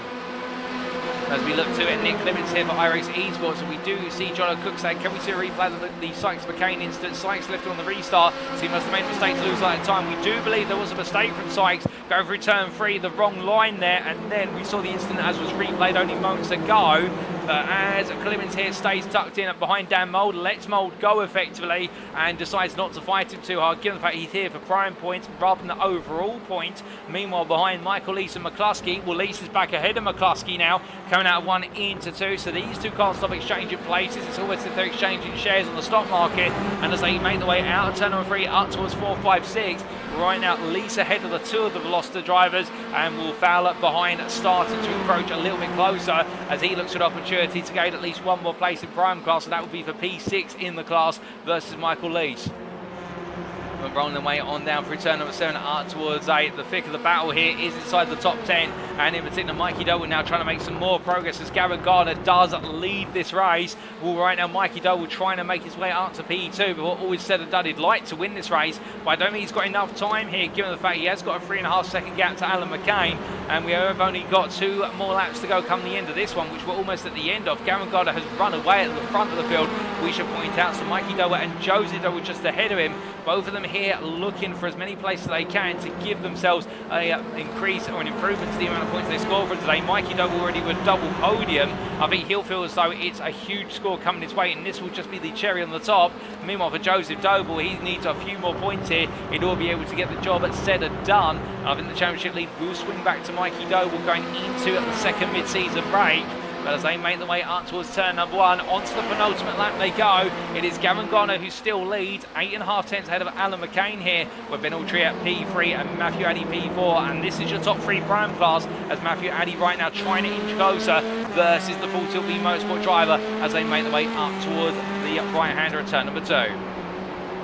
Now coming on through here, Montreal will be no stranger to battling with drivers in the Prime class, but this will be the first time he'll be battling with Matthew Addy this season. And Montreal right now on course to potentially his best result of the season overall and in class by a sizable margin. It'll be runner-up Prime and will be third place overall. And I think right now 40LB Motorsport will be absolutely having their fingers and toes crossed in the pit garage to make sure that this is seen through to the very end. But you know that Matthew Addy's going to be there and raring to try and look for a move. He can in the Honda Civic Type R, given that Addy right now very eager to gain as many points here today in order to put himself on top form going into round 7 2 weeks from today. But as they make their way through the right hand here, well, will there be a change of place? I don't think so at the moment, as it looks though Addy just not able to get close enough. But Altria looking very composed here behind Dan Mould, battling with Matthew Sheraton. And as they come through turn number 10, well, the SRL drivers still on the back of Sheraton, still trying to hound and hustle as they head in towards turn number 11. But he can't find a way to get alongside, flashing his lights there in order to try and distract. And as they break the way on in, well, he's very close here, is Mould, as they roll the way off the corner. We ride on board with the AT driver. He's so close he can touch out, he can reach out and touch the rear wing of Sheraton's car. Onto the brakes they go, and well, literally only millimetres away from the rear bumper of Sheraton's car as they make their way out the corner. But this is what Mould needs with the way he's got in the car versus Sheraton. And well, he's got the speed here on the start for this straight. He thinks he's got the speed, he pulls out early. Sheraton goes defensive, and as they make their way in towards turn number 1, will there be a move around the outside for it from Mould? He's going to go for it. And under braking all the way around the outside. If he can get this done, it's going to be bold contact there with Sheraton as Mould tries to carry as much speed as possible. He gets it done. Dan Mould up into P7. Sheraton not too pleased with the fact contact was made as the white flag waves for this final lap of our racing today. But Mould gaining one more place. His next target will be Mikey Doble, who's a second up the road. But I think it would take a colossal mistake for Mikey Doble for Mould to be in a position to attack him on this final lap now. Further behind Lee Horn over the back of Michael Lees for P6 of the Prime class, P13 overall. And as they weave their way through turns 5 and 6 here, Horn close, but not close enough to look for into 7, or is he? As he's right there, Lees defends in the middle of the road. So Lees feels as though Horn's close enough to try and venture a move. And well, good going from Lee Horn here, if so, as they make their way up towards turn number 8. Further back, we do have a battle as well between Jonathan Collins and Reese Watt. And Collins on the inside of Reese Watt gets the move there for P18. That's worth P11 in the Prime class, albeit Watt's not quite done here. I think he's trying to find a way on back. But the Whiskey Runners with NXTGEN driver taking some points off of the man who really has been the biggest points holder of the day in the Prime class of Reese Watt. And I think Collins will be a little bit happy with this to see some more points coming his way. But as he breaks his way into turn number 10, it's going to be Watt on the inside and Collins going deep, but looks at the cutback. Fantastic race in between them. But it's going to be Watt, I think, may hold on to this. But we have to look away from them and to our leader, ladies and gentlemen, for as he makes his way out of the final corner. Well, it was a dismal day at Montreal a week ago, and it's been a difficult race 1 and race 2 here today, but he's going to end on a high because Gavin Garner for NXTGEN Racing Pink will be our winner in race number 3, and behind him, runner-up overall, will be your Prime winner, Alan McCann, who takes his first win of the season. It's a second place in the Prime class for Ben Altria for 40LB Motorsport, and Matthew Addy P4 rounds off the Prime podium ahead of Joseph Doble, Mikey Doble, Dan Mould P7, Matthew Sheraton P8, Nick Clemens P9, and Andrew Pike P10. But as all the drivers make the way on around here, ladies and gentlemen, best rest P11 at John Higgins Jr. We'll give you an update on the race results shortly, as right now it is time for all the drivers to gradually come together here in tribute to Dan Kirby, who, as we mentioned earlier on in today's broadcast, passed away, or we found out he passed away earlier today. And very sad news in the world of motorsport, particularly in the United Kingdom. But as we do look to the safety car here, just gradually bringing our drivers together. And in fact, I believe we have Jamie Dory, who will be leading the field on around, and Mark Sykes will try to group up with him very shortly. And well, a sad day today in the world of British motorsport for the simple reason that if you don't know too much about Dan Kirby, he's most recently a competitor in TCR UK Touring Car Championship. Indeed, has been a competitor in the series for the last couple of years, and he previously competed in the Porsche Carrera Cup GB, also Ginetta GT4 Super Cup and the Michelin Clio Cup Series, and he started out in the English BMW Compact Cup Championship, where he started his racing career in what was 2014, and well, with that in mind, in the fact that it was a presence on the circuit, indeed loved by many a driver and spectator. Indeed had quite the fan following, and indeed from hearing from individuals such as Michael Crease, a driver who was a friend of the circuit, and well, we all know about drivers such as Michael Crease and company, in the fact that when they say about a driver being a friend of the circuit, they will and truly do mean it. And outside of being on the circuit himself, also Dan Kirby was the owner of Trade Price Cars, also the co-founder of both We Finance Any Car and Octane Finance. So not just a major individual in the world of motorsport, but also loved by many a competitor and spectator. And as we do see the field making the way on around here, well, we do see the formation of all the drivers heading on around, all in memory of Dan Kirby. And well, he does leave behind a young family, and it's sad to say that, but the family are going to be, I believe, raising donations for charitable causes, particularly with regards to causes in aid of mental health, which was very dear to Dan Kirby, indeed to the family as well. So therefore, I'm going to go silent for the remainder of this, ladies and gentlemen, and let's just enjoy the tribute to Dan Kirby, an icon of British motorsport, both on and off the circuit.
And with that, ladies and gentlemen, as our drivers who stayed out on the circuit there to do the tribute at the start-finish line, including Jamie Dory, Lee Horn, also Benjamin McCluskey and company, well, as they make their way back into the pit lane now, it is on that sad but fitting tribute note that we bring race 3 to a close, and let's take a look through those race results subject to any stewards' inquiries, and here they are.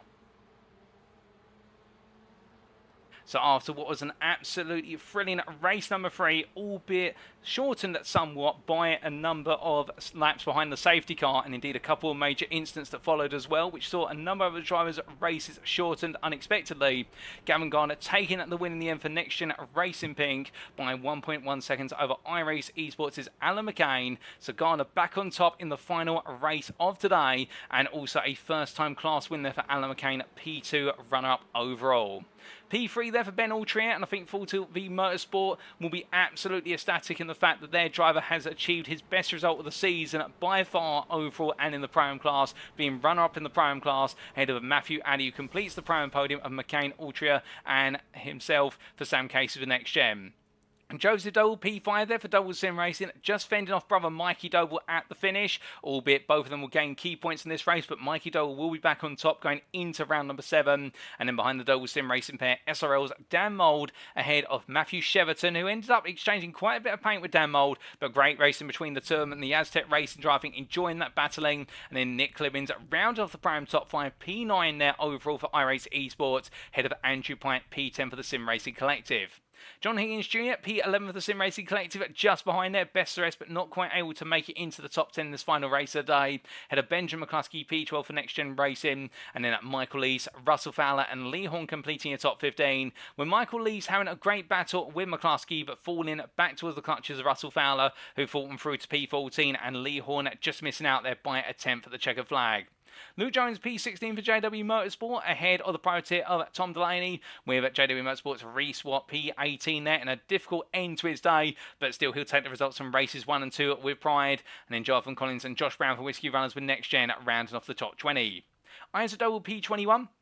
The Double Sim Racing ahead of Ian Wild, with Ian Manners there ahead of Costa Transcontinental, and then finishing a lap down at the checkered flag, Alex Meredith for Chemical E Motorsport, as did Mark Sykes there, P26 for Mark Sykes Designs. 2 laps down for Giorgio Belay for Scone Cold Digital HHR, and then a further lap down, so 3 laps down for Paul Scott for Sam Cases with NXTGEN, and we also saw Mark Kent there, P29 for Full Tilt V Motorsport. But all of those drivers will be classified as race finishers, as will Kieran Sharp, in the fact that whilst Kieran Sharp finished 6 laps down, he did complete half the race distance, and therefore that means he's eligible for his finishing position. And well, Jamie Dory didn't quite finish the race, as he only finished 5 laps, but he still went back out into circuit there and led the tribute at the end, but will be a non-finisher as classified when the standings are tallied for NXTGEN Racing Pink.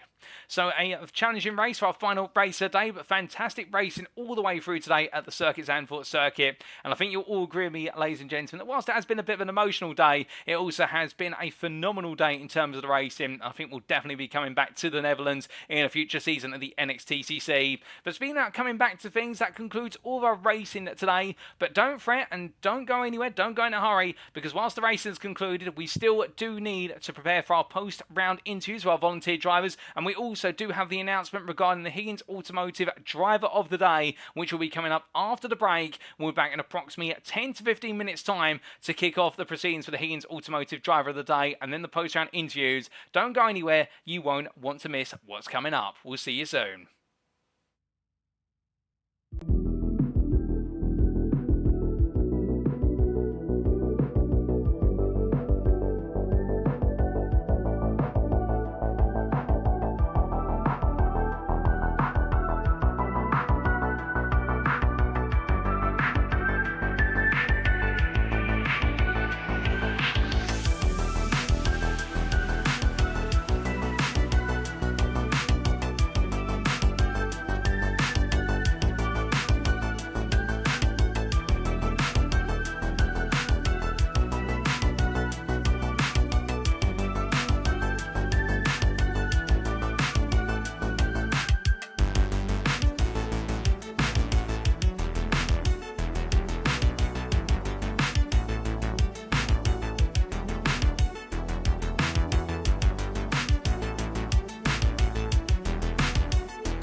Alrighty, ladies and gentlemen, without further ado, we are back now to kick off our post-show, starting not only with our interviews, but more importantly, with our Higgins Automotive Driver of the Day. And joining me as always in the commentary booth is none other than the man himself, John Higgins Sr. Good evening to you, John. And what a trio of races today at the newly revised Circuit Zandvoort, and also an emotional end to the day as well. Hey Paul, good evening. I thought the racing was absolutely fantastic today. A little bit surprised with, I thought it would have produced a lot more overtaking, but I know listening to Junes and a couple of the other guys, I think overtaking was really tough around there tonight. But nonetheless, I think fantastic racing. I think a real emotional tribute.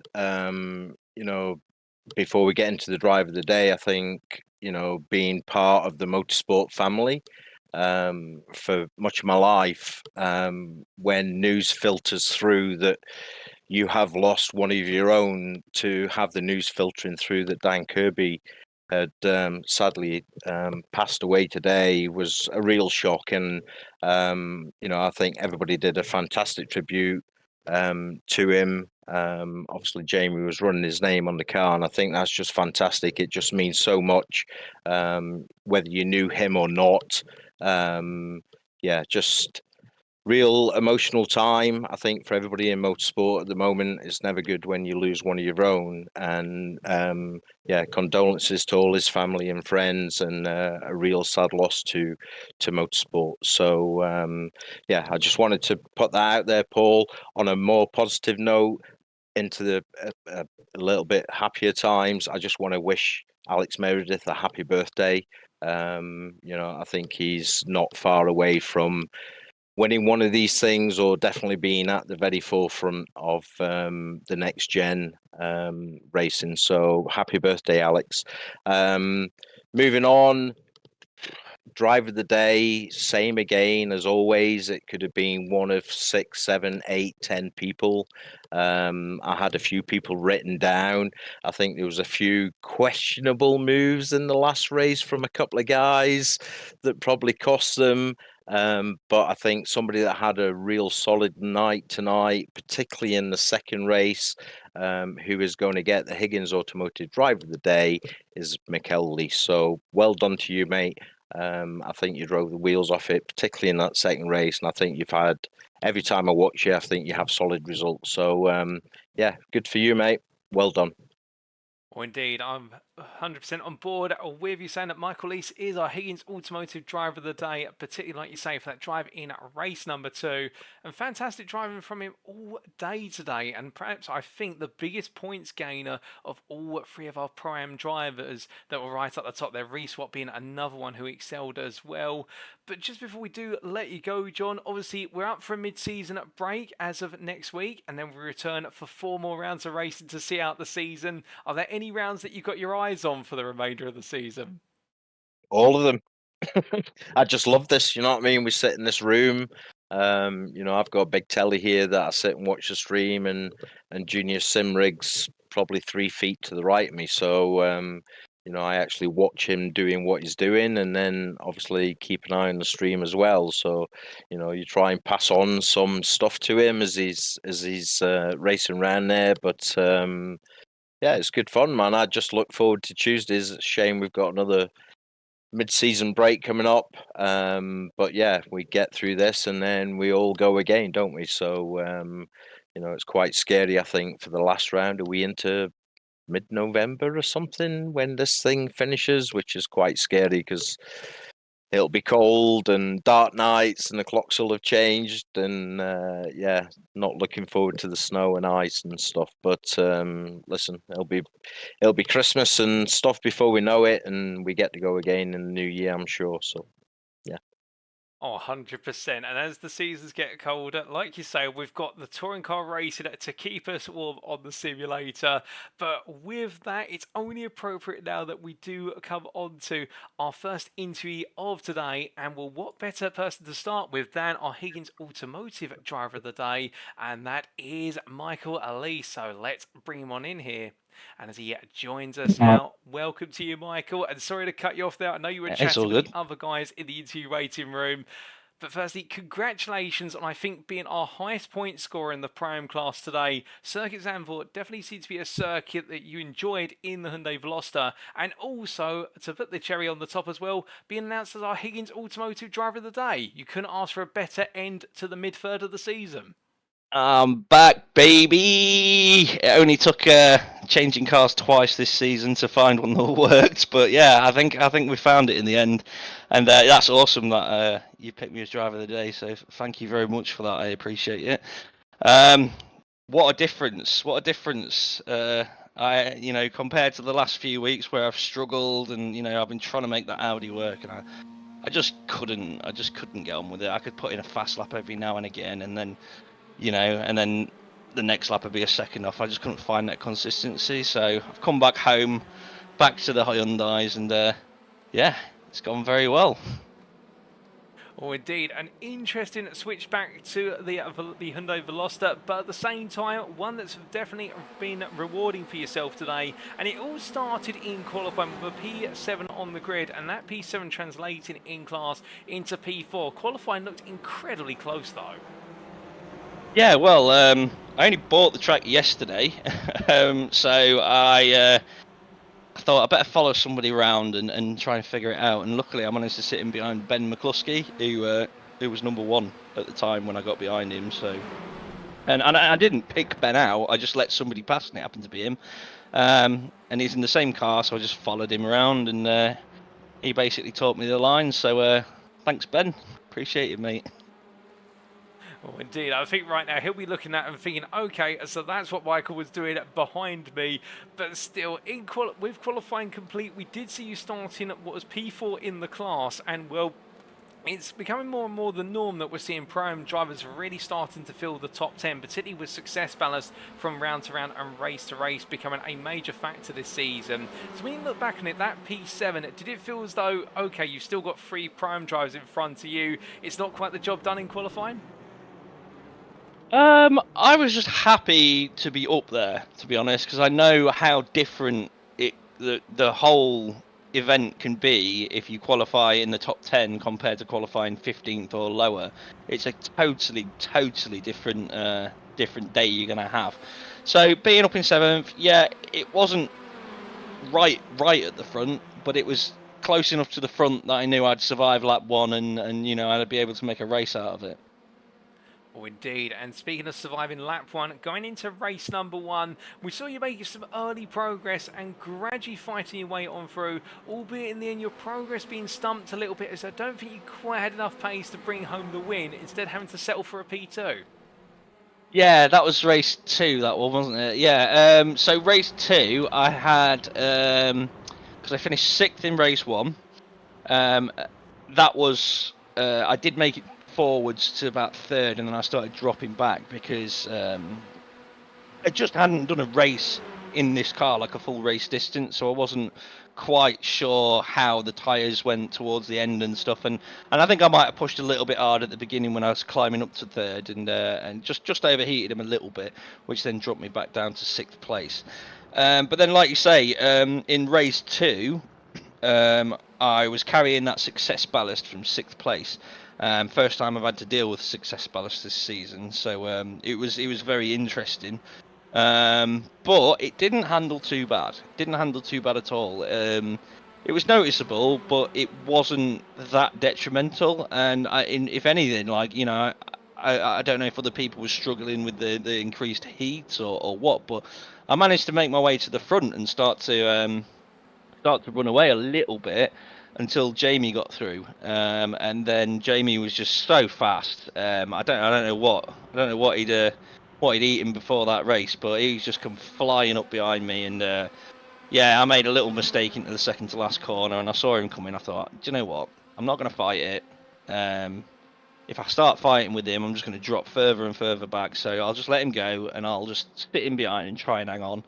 And I couldn't hang on to him. But I hung on enough that it ended up with me and Mikey Doble sort of scrapping at the end, and he was really you know, he was really, really giving it some to try and get past me, the flashing the lights and, you know, everything else. And I wasn't sure I was going to be able to keep him behind, so I just sort of clenched my teeth and held on as hard as I could, and made you know, took a few defensive lines on sort of the really important corners, and managed to just stay ahead of him across the line for that second place. So I was over the moon with that. Well, indeed, it was a phenomenal result given the calibre of the opposition you were battling against in race number 2, and will in then coming home the Pro-Am class winner in race 2 as well, which a major achievement given the fact that you did have Reese Watt not too far behind. And then in race number 3, not quite the top 10 you were looking for, a P13 overall, P6 in class, but still a good way to end the day. Well, this is it. This is where the success balance really came into force, because that car was heavy, and I was starting from 18th. So to finish where I did in the end, I can't really complain that much, because it really made the car feel sluggish out of the corners, and you had to brake a bit earlier to scrub the speed off, otherwise you missed the apexes. So yeah, the success ballast when you get up towards the higher numbers really does start to have an effect, and I was struggling on it. But like I say, we made places, mostly thanks to people having incidents in front of us, but yeah, all valuable points, and yeah, hopefully after this, when we get to look at the championship tables, it looks a little bit better than it has done. Oh, indeed. I think you will have an uptick in your results, and indeed the points that you've got over the course of the championship. Albeit, I do have to ask, with the Circuit Zandvoort being recently revamped to the 2020 onwards edition, have you enjoyed the circuit a bit more perhaps than its predecessor, given the fact there's a lot more heavily cambered corners? Oh, never driven it before. Like I say, bought it yesterday. So I've not driven the old layout. I've no idea what it's like. I enjoyed this layout, but it's the only layout I've ever driven. I quite like the cambered corners. Very tricky to consistently get them right, because you don't take the conventional racing line. You know, go wide, come in tight, go out wide. You sort of run it round the top edge and fire yourself out with the centrifuge. So it's very weird for me, as a person who doesn't race ovals or anything, to ride on them bank corners. But yeah, enjoyable. Definitely wouldn't be averse to doing it again next season. Oh, indeed, and it does sound as though you enjoyed yourself every step of the way today, and a great trio of results following on from a great qualifying session puts you right back in form going into the mid-season break. And well, in 2 weeks' time, we return for the final third of the season. It all begins at none other than what will be Circuit Zandvoort. How are you feeling for everybody's second favourite Belgian circuit? Well, I think I only raced this once again, and that was season 2, I believe. Was it season 2 NXTGEN? Yeah, I just hope that I've got everything set up. I'm moving house on Friday, so hopefully by the time that one rolls around, everything's set up, the internet's working, and all the rest of it, and I can come and join in. Because if I remember rightly, it was a fun track, and now I found that little bit of form again. I'm looking forward to, well, all of it really, all the races coming up. So yeah, fingers crossed the rig works and the internet's hooked up, and I can go next time. Oh, fingers crossed, and we wish you all the best with the house move, and we do hope to see you on the grid at 2 weeks from now for round number 7, because it wouldn't quite be the same without you being on the grid. I think everyone at tuning in would definitely agree with me, because you are one of the many personalities that we love to see in the Pro-Am class. But just before we do let you go, Michael, is there anybody you'd like to give a shout out or a thank you to live on the broadcast tonight? Yeah. I'd like to thank obviously Jamie and all the NXTGEN staff for putting on this awesome championship. I'd like to thank yourself again for the great coverage that you always produce without fail, and I will be watching this back later on tonight. I'd like to thank Higgins Automotive for sponsoring the Pro-Am part of the championship and being the title sponsor of the championship. I'd like to thank them as well for awarding me with the award today. I'd like to thank all the rest of our sponsors and my girlfriend for putting up with my fake racing nonsense. Well, Michael, it's been an absolute pleasure having you join me in the interview room. Definitely on fine form today at Circuit Zandvoort, and long may it continue following that house move 2 weeks from now. We hope it all goes well for you, but until then, revel in the moment as not just one of our biggest point scorers today in the Pro-Am class, but also our Higgins Automotive Driver of the Day for Circuit Zandvoort. Congratulations once again, and we look forward to seeing you on circuit 2 weeks from today. Thanks, Paul. See you next time. So hearing that there from Michael Lees, the Mark Sykes Designs driver in the Pro-Am class, who was absolutely pushing on all cylinders, albeit with a car change, moving back to the Hyundai Veloster, a car that has suited him very well in previous seasons, having gambled with a multitude of cars, having gone from the Honda to the Audi and now to the Veloster, and just seeming to fit right in with the car. And as he mentioned there, qualifying, everything was hooked up, and his first exposure to the Circuit Zandvoort, and finding comfort in the circuit, and also finding a driver to follow who had the pace in the form of Benjamin McCluskey, and that really gave him the opportunity to get his eye in, after which for the 3 races that followed, lap after lap, race after race, the results kept on coming. We're second place in class in race number 1, only beaten by Reese Watt, and in race number 2 going one step further to beat Reese Watt to the win in the Pro-Am class, and a P6 and a P2 overall in both. But then again, feeling that success ballast with the extra weight being added in approximately 50 kilograms into that final race, plus also the reverse grid seeing him start from P18, but still fighting up to P13 despite the limited amount of race time available. And a good result there achieved from Michael Lees. It's definitely looking bright for the Mark Sykes Designs driver as we go into the final third of the season, and we'll look forward to seeing just how much more he can achieve in the final 4 rounds, given the fact he have a major points deficit with his second car switch, but still he could be on course for a top 10, if not a top 5, come the end of the season, and that will be definitely his goal, there's no question about it.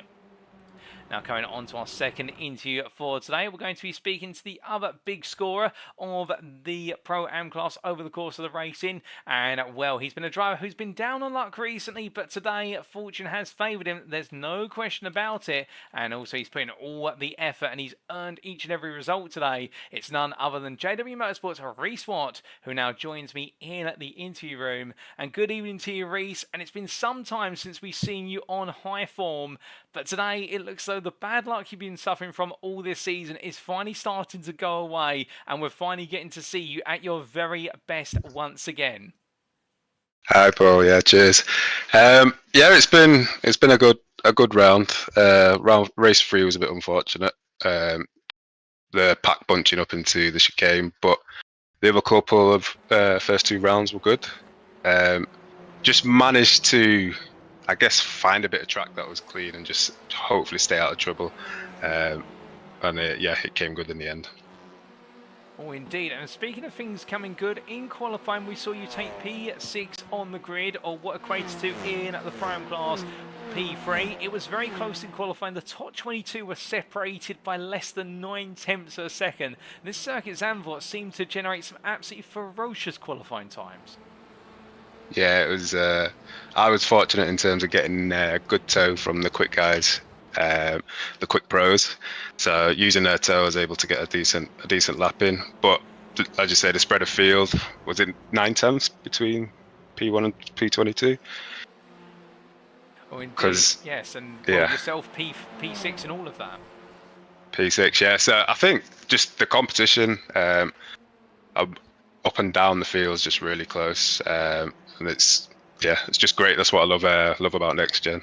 You always got to fight somewhere, and a good battle somewhere. So yeah, it was just about trying to keep the car clean, hitting the apexes, and using the tow of the guys ahead. And yeah, it paid off. Nice P6. Well, indeed, I have to ask, by comparison with the previous rendition of this circuit, because I do believe you're on the grid when we last raced it in Season 2, unless my memory serves me incorrectly. Do you feel this is a better version of the circuit, the fact you've got more camber on the corners? Yeah, most definitely. I can't remember much of the last season, but it's just a fun track to drive. It just flows really nice. I think that probably does flow much better than it did last time. I just love the braking points and going into these long sweeping corners and trying to hit that apex with a bit of trail braking and getting the rear end a bit loose. It's always a bit of fun. But yeah, definitely prefers this Zandvoort. Oh, well, speaking about things being loose and keeping things tight as well, we saw a loose start from many in race number 1, enabled you to make some early ground, and come the end of it, a checkered flag in the Pram class and taking the class win with a P5 overall. And well, it's been some time since we've seen you take a win in class. Yeah, it has. It's been a while. I think Nick got pole overall, is that right? Yes. He was amazing to put on. So when I was up behind him, it was just a case of staying with him, and knowing that the Elantra's tires tend to go. It was just trying to line up a move, line up the opportunity if it came available. And it was just really good close battle, really good close racing. We gave each other a lot of good racing room, and I managed to just nick it on that banking, staying at the top. You always seem to get a much better exit than the inside, and yeah, fortunately I was able to position my car there.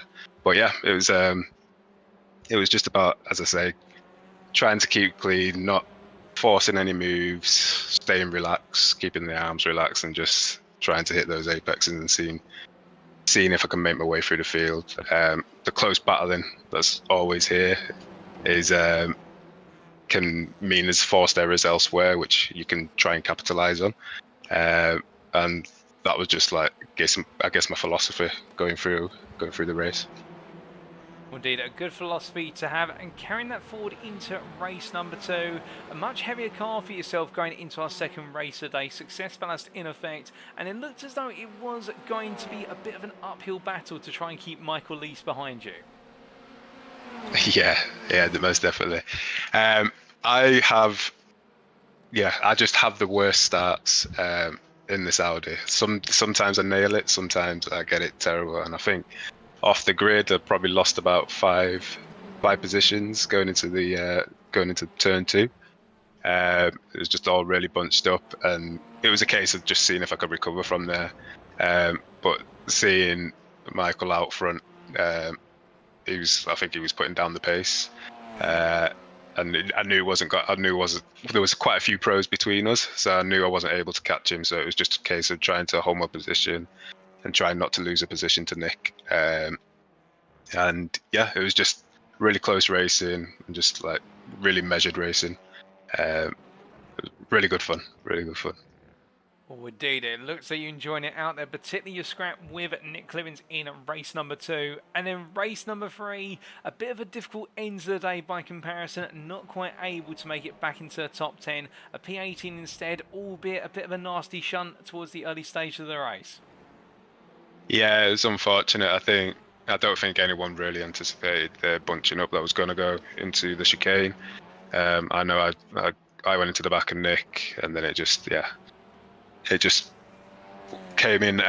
Mike, Joe, and Dan were all battling as well, so they were quite close. And yeah, it just unfortunately hit me. It sent me right when I was meant to be going left.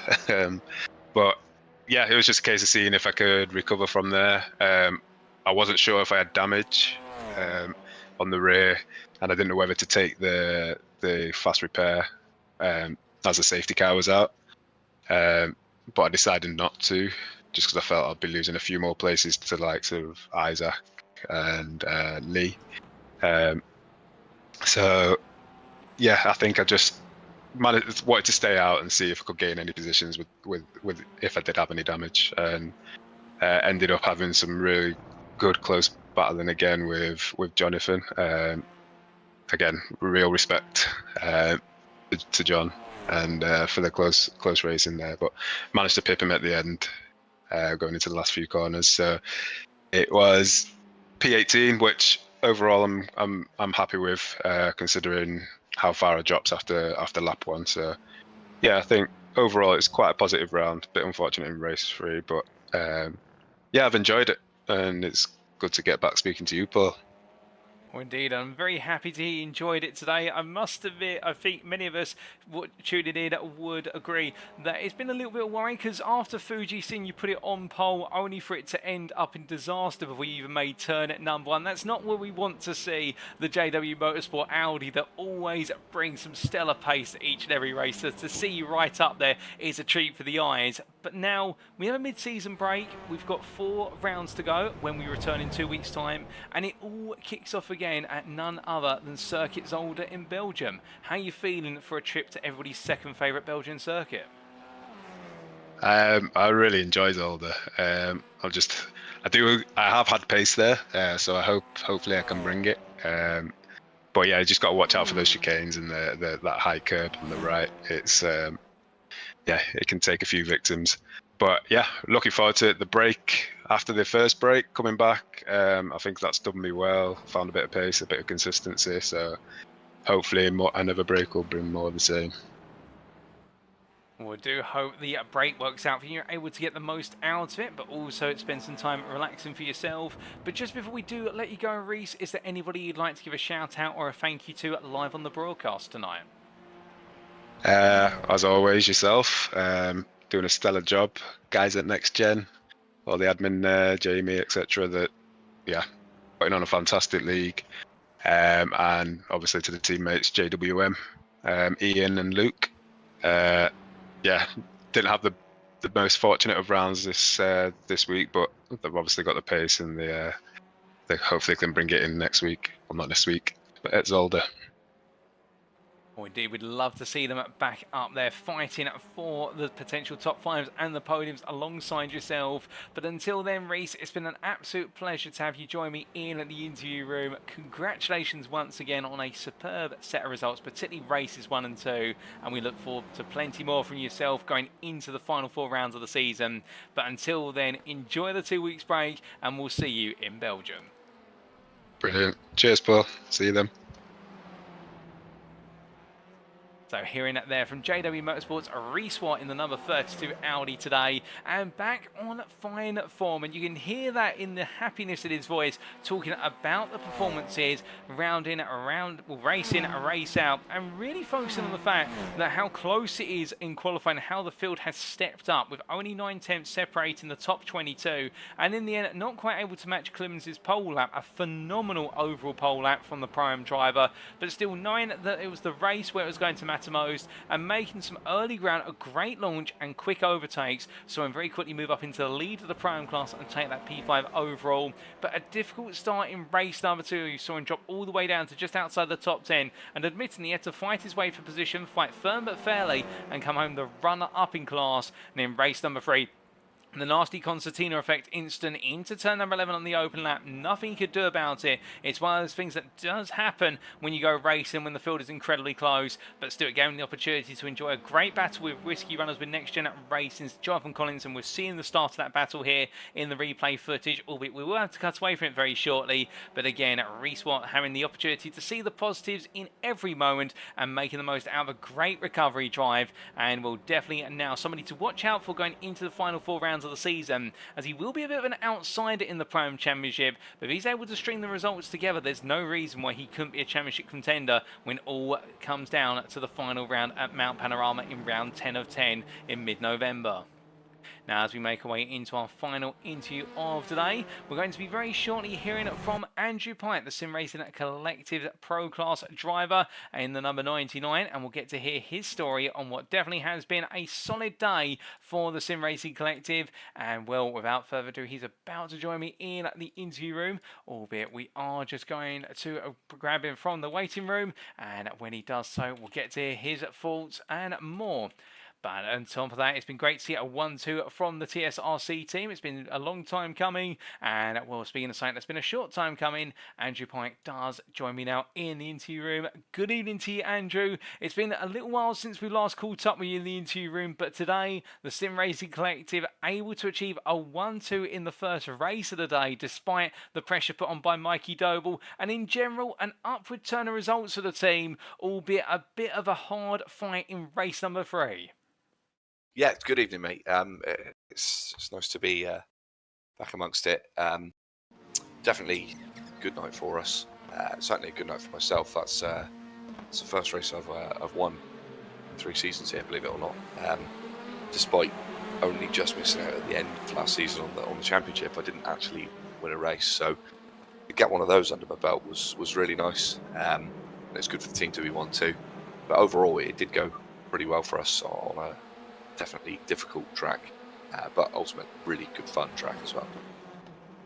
Well, indeed, and we've talked to the other interviews today about this circuit being a fun one to drive around and really a step up from its older layout. And in qualifying, we got to see qualifying being the tightest it has been all season, with only 9 tenths separating the top 22. In all of that, you qualified at P4, but it looked as though in the end nobody was able to quite beat Nick Clemens' pole lap, yourself included. Yeah, I mean that was a great lap. We were talking amongst ourselves, myself, Kieran, Junior, about how tight it was, and yeah, I'm sure you noticed that we got our laps in late. It's so hard to hook up the perfect lap.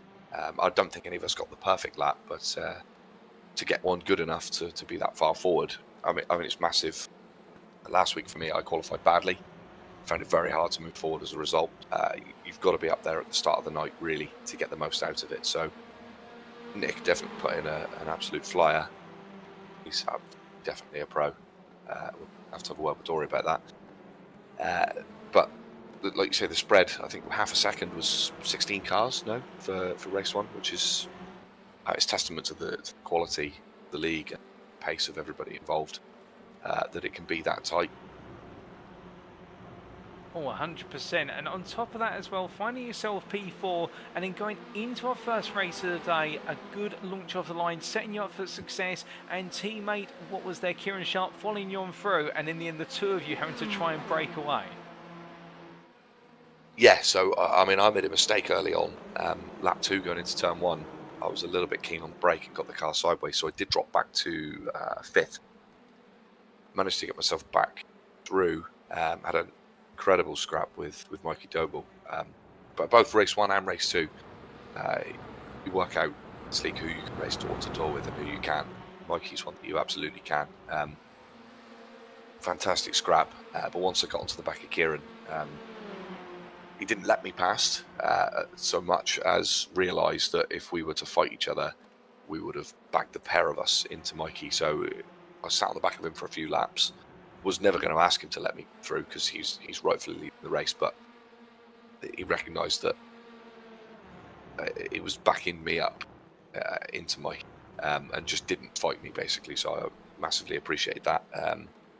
Did give me the opportunity to win a race that maybe I wouldn't have won otherwise, but I think he'd worked his tyres a bit too hard early on, and was suffering a little bit, whereas the Elantra had held on quite well, thankfully. So it was a good team decision, but that must be hard to do that when you're leading the race. So it's big respect to him for that one. As I say, the battle for that was excellent. All 3 races were excellent, in my opinion, tonight. Pretty good.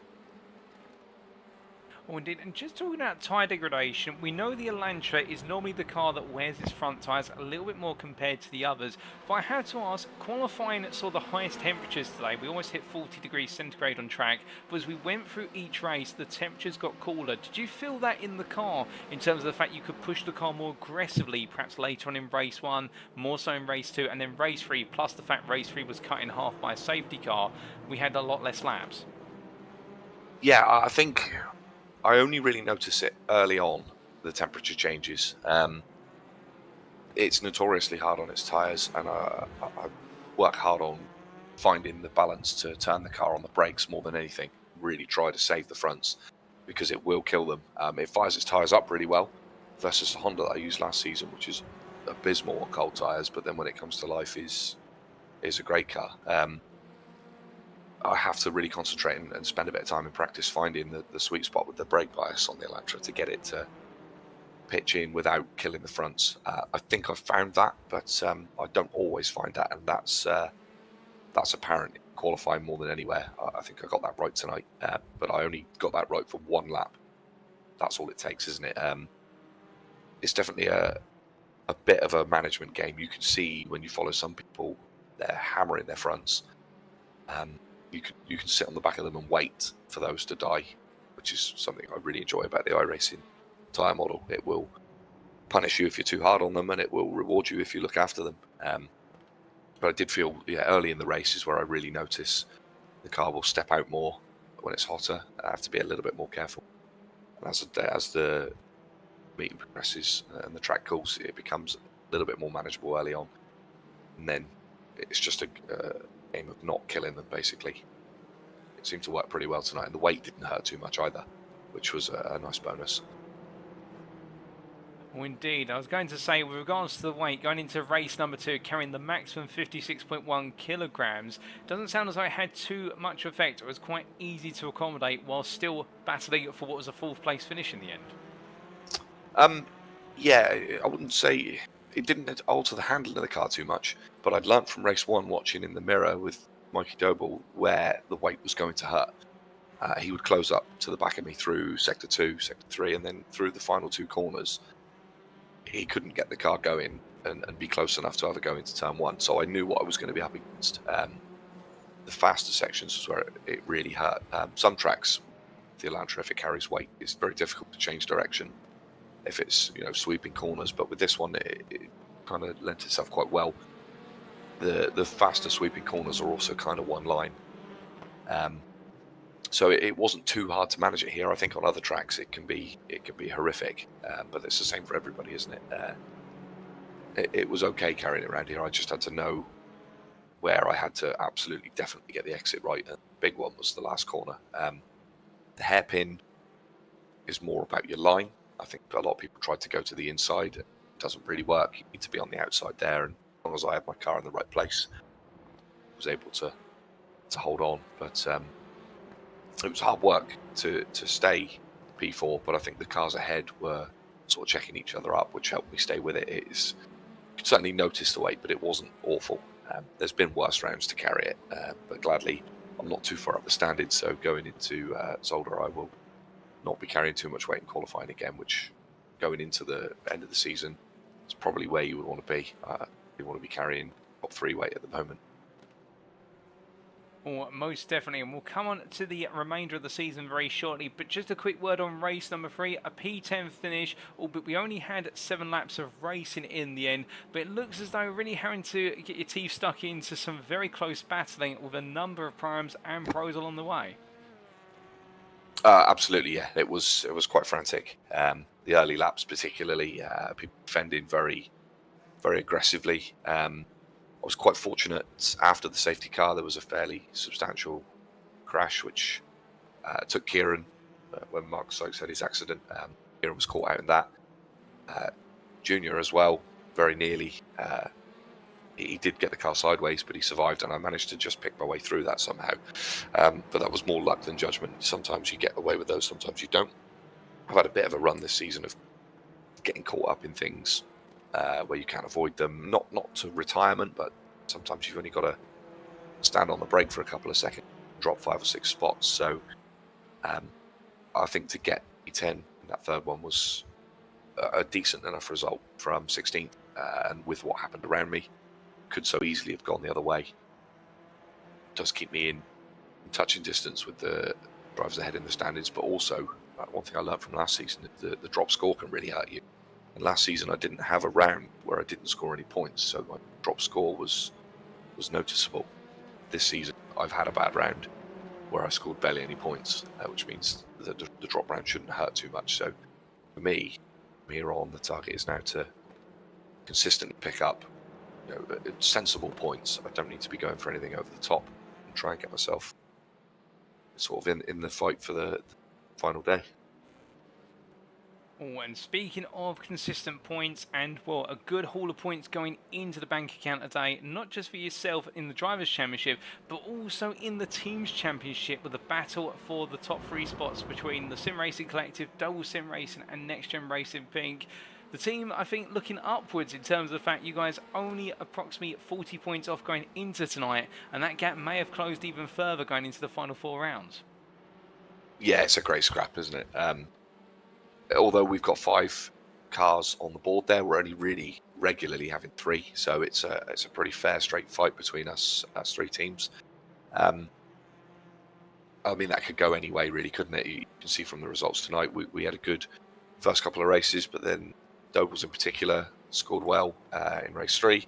It's your top 2 drivers that score, isn't it? So we're trying to be consistently having a couple of cars in and around the top 10.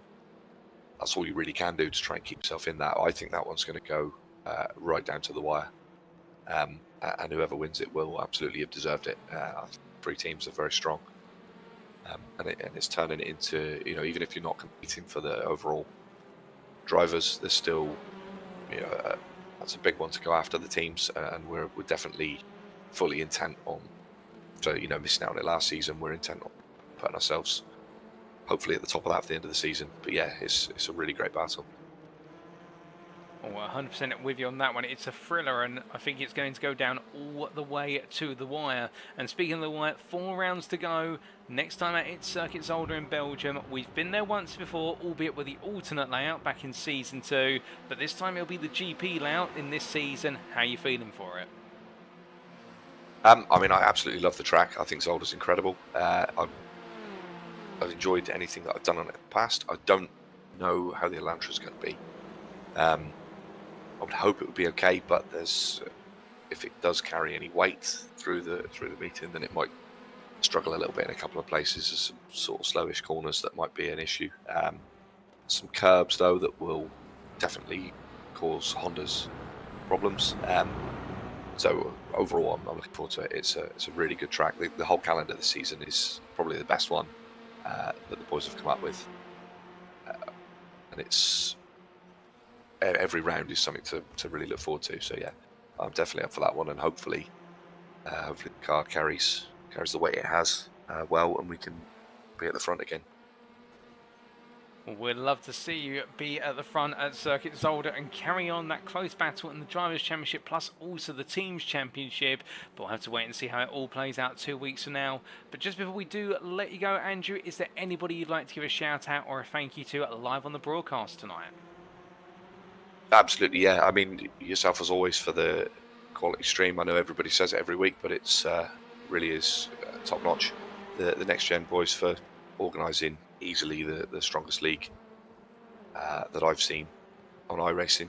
I enjoy the officials, I enjoy all the special events, but this league is the pinnacle for me on the game at the moment. And the rest of my team, particularly Kieran tonight for not fighting me there in race 1 and allowing me to go through and take the win, but also to Junior for giving his all and trying to get as many points as possible, as well as the rest of the boys. There's quite a lot of us involved in quite a few different games and platforms. It's quite a large team. Every one of them is absolutely pulls their weight. Well, Andrew, it's been an absolute pleasure to have you join me in the interview room. Congratulations once again on your brilliant set of results today, including that win in race number 1 and the team effort really being at the forefront of the Sim Racing Collective. It's clear to see, and we do look forward to seeing how yourself and the team get on when we return 2 weeks from today. But until then, have a fantastic rest of your evening, and we'll see you in Belgium. Thanks very much, Paul. All the best, mate. So hearing there from Andrew Pike, the number 99 driver from the Sim Racing Collective. And as we look back on the race pictures here, seeing him battling hard in the final race of the day, really articulating the approaches brought to the table each and every round this season, and that the efforts and the investment are now being rewarded. In fact, the Sim Racing Collective driver today taking P4 on the grid in a qualifying session that was always going to be close, but we didn't realise how close it was going to be, in the fact that we saw 9 temps separating the top 22, and with the top 10 in the end separated by only what was 3 to 4 temps, and it goes to show how close this qualifying field is. But in race number 1, it was all about making up for lost time early on in the race, dropping down a P5 and fighting his way back on through, and sitting behind Kieran Sharp for the good portion of a couple of laps before we could see it from both the broadcasting and also the spectator cameras, but also see it himself in terms of Andrew Pike noticing that Kieran Sharp was starting to lose the pace, and the team having to make the call to swap the 2 drivers around, albeit begrudgingly, given the fact you never really want to do that as a team. You do want to battle for the right to be the number 1 team driver, but in the end the team were coming together to make it a 1-2, with Andrew Pike leading himself and Kieran Sharp home. And then in our second race, holding on to P4 despite the weight in the car, and really digging in deep for that position. And in race number 3, with the success ballast and the shortened race due to the safety car, still bringing home a P10, some major points scored, and you can imagine that right now Andrew's going to be walking away from today very happy indeed, knowing the final 4 rounds are coming up, and he does have himself as a bit of an outsider in the championship. But still, with no major drop score to account for in terms of difficulty, bar one which he knows he'll be dropping by default because he's had one round where he has had a large loss of points by that nature. It does mean that Andrew Pike will feel as though he's on course, and if he can string together 4 solid rounds, well, you never know, he could still be in with a shot of becoming champion. We'll just have to wait to see how the story plays out round by round, and also the Sim Racing Collective really turning their attentions to that team's championship, and it is going to be incredibly tight between them, NXTGEN Racing Pink, and the current championship leaders going into tonight, Doble Sim Racing, and that one is going to be absolutely mouth-watering to see how it plays out. We have got a feast for our eyes, ladies and gentlemen, there's no question about it. But with that, that concludes our post-round interviews today, and you've heard from our 3 drivers just now, starting with Michael Lease, number 55 driver for Mark Sykes Designs, our prime class driver on our Higgins Automotive driver of the day at Circuit Zandvoort.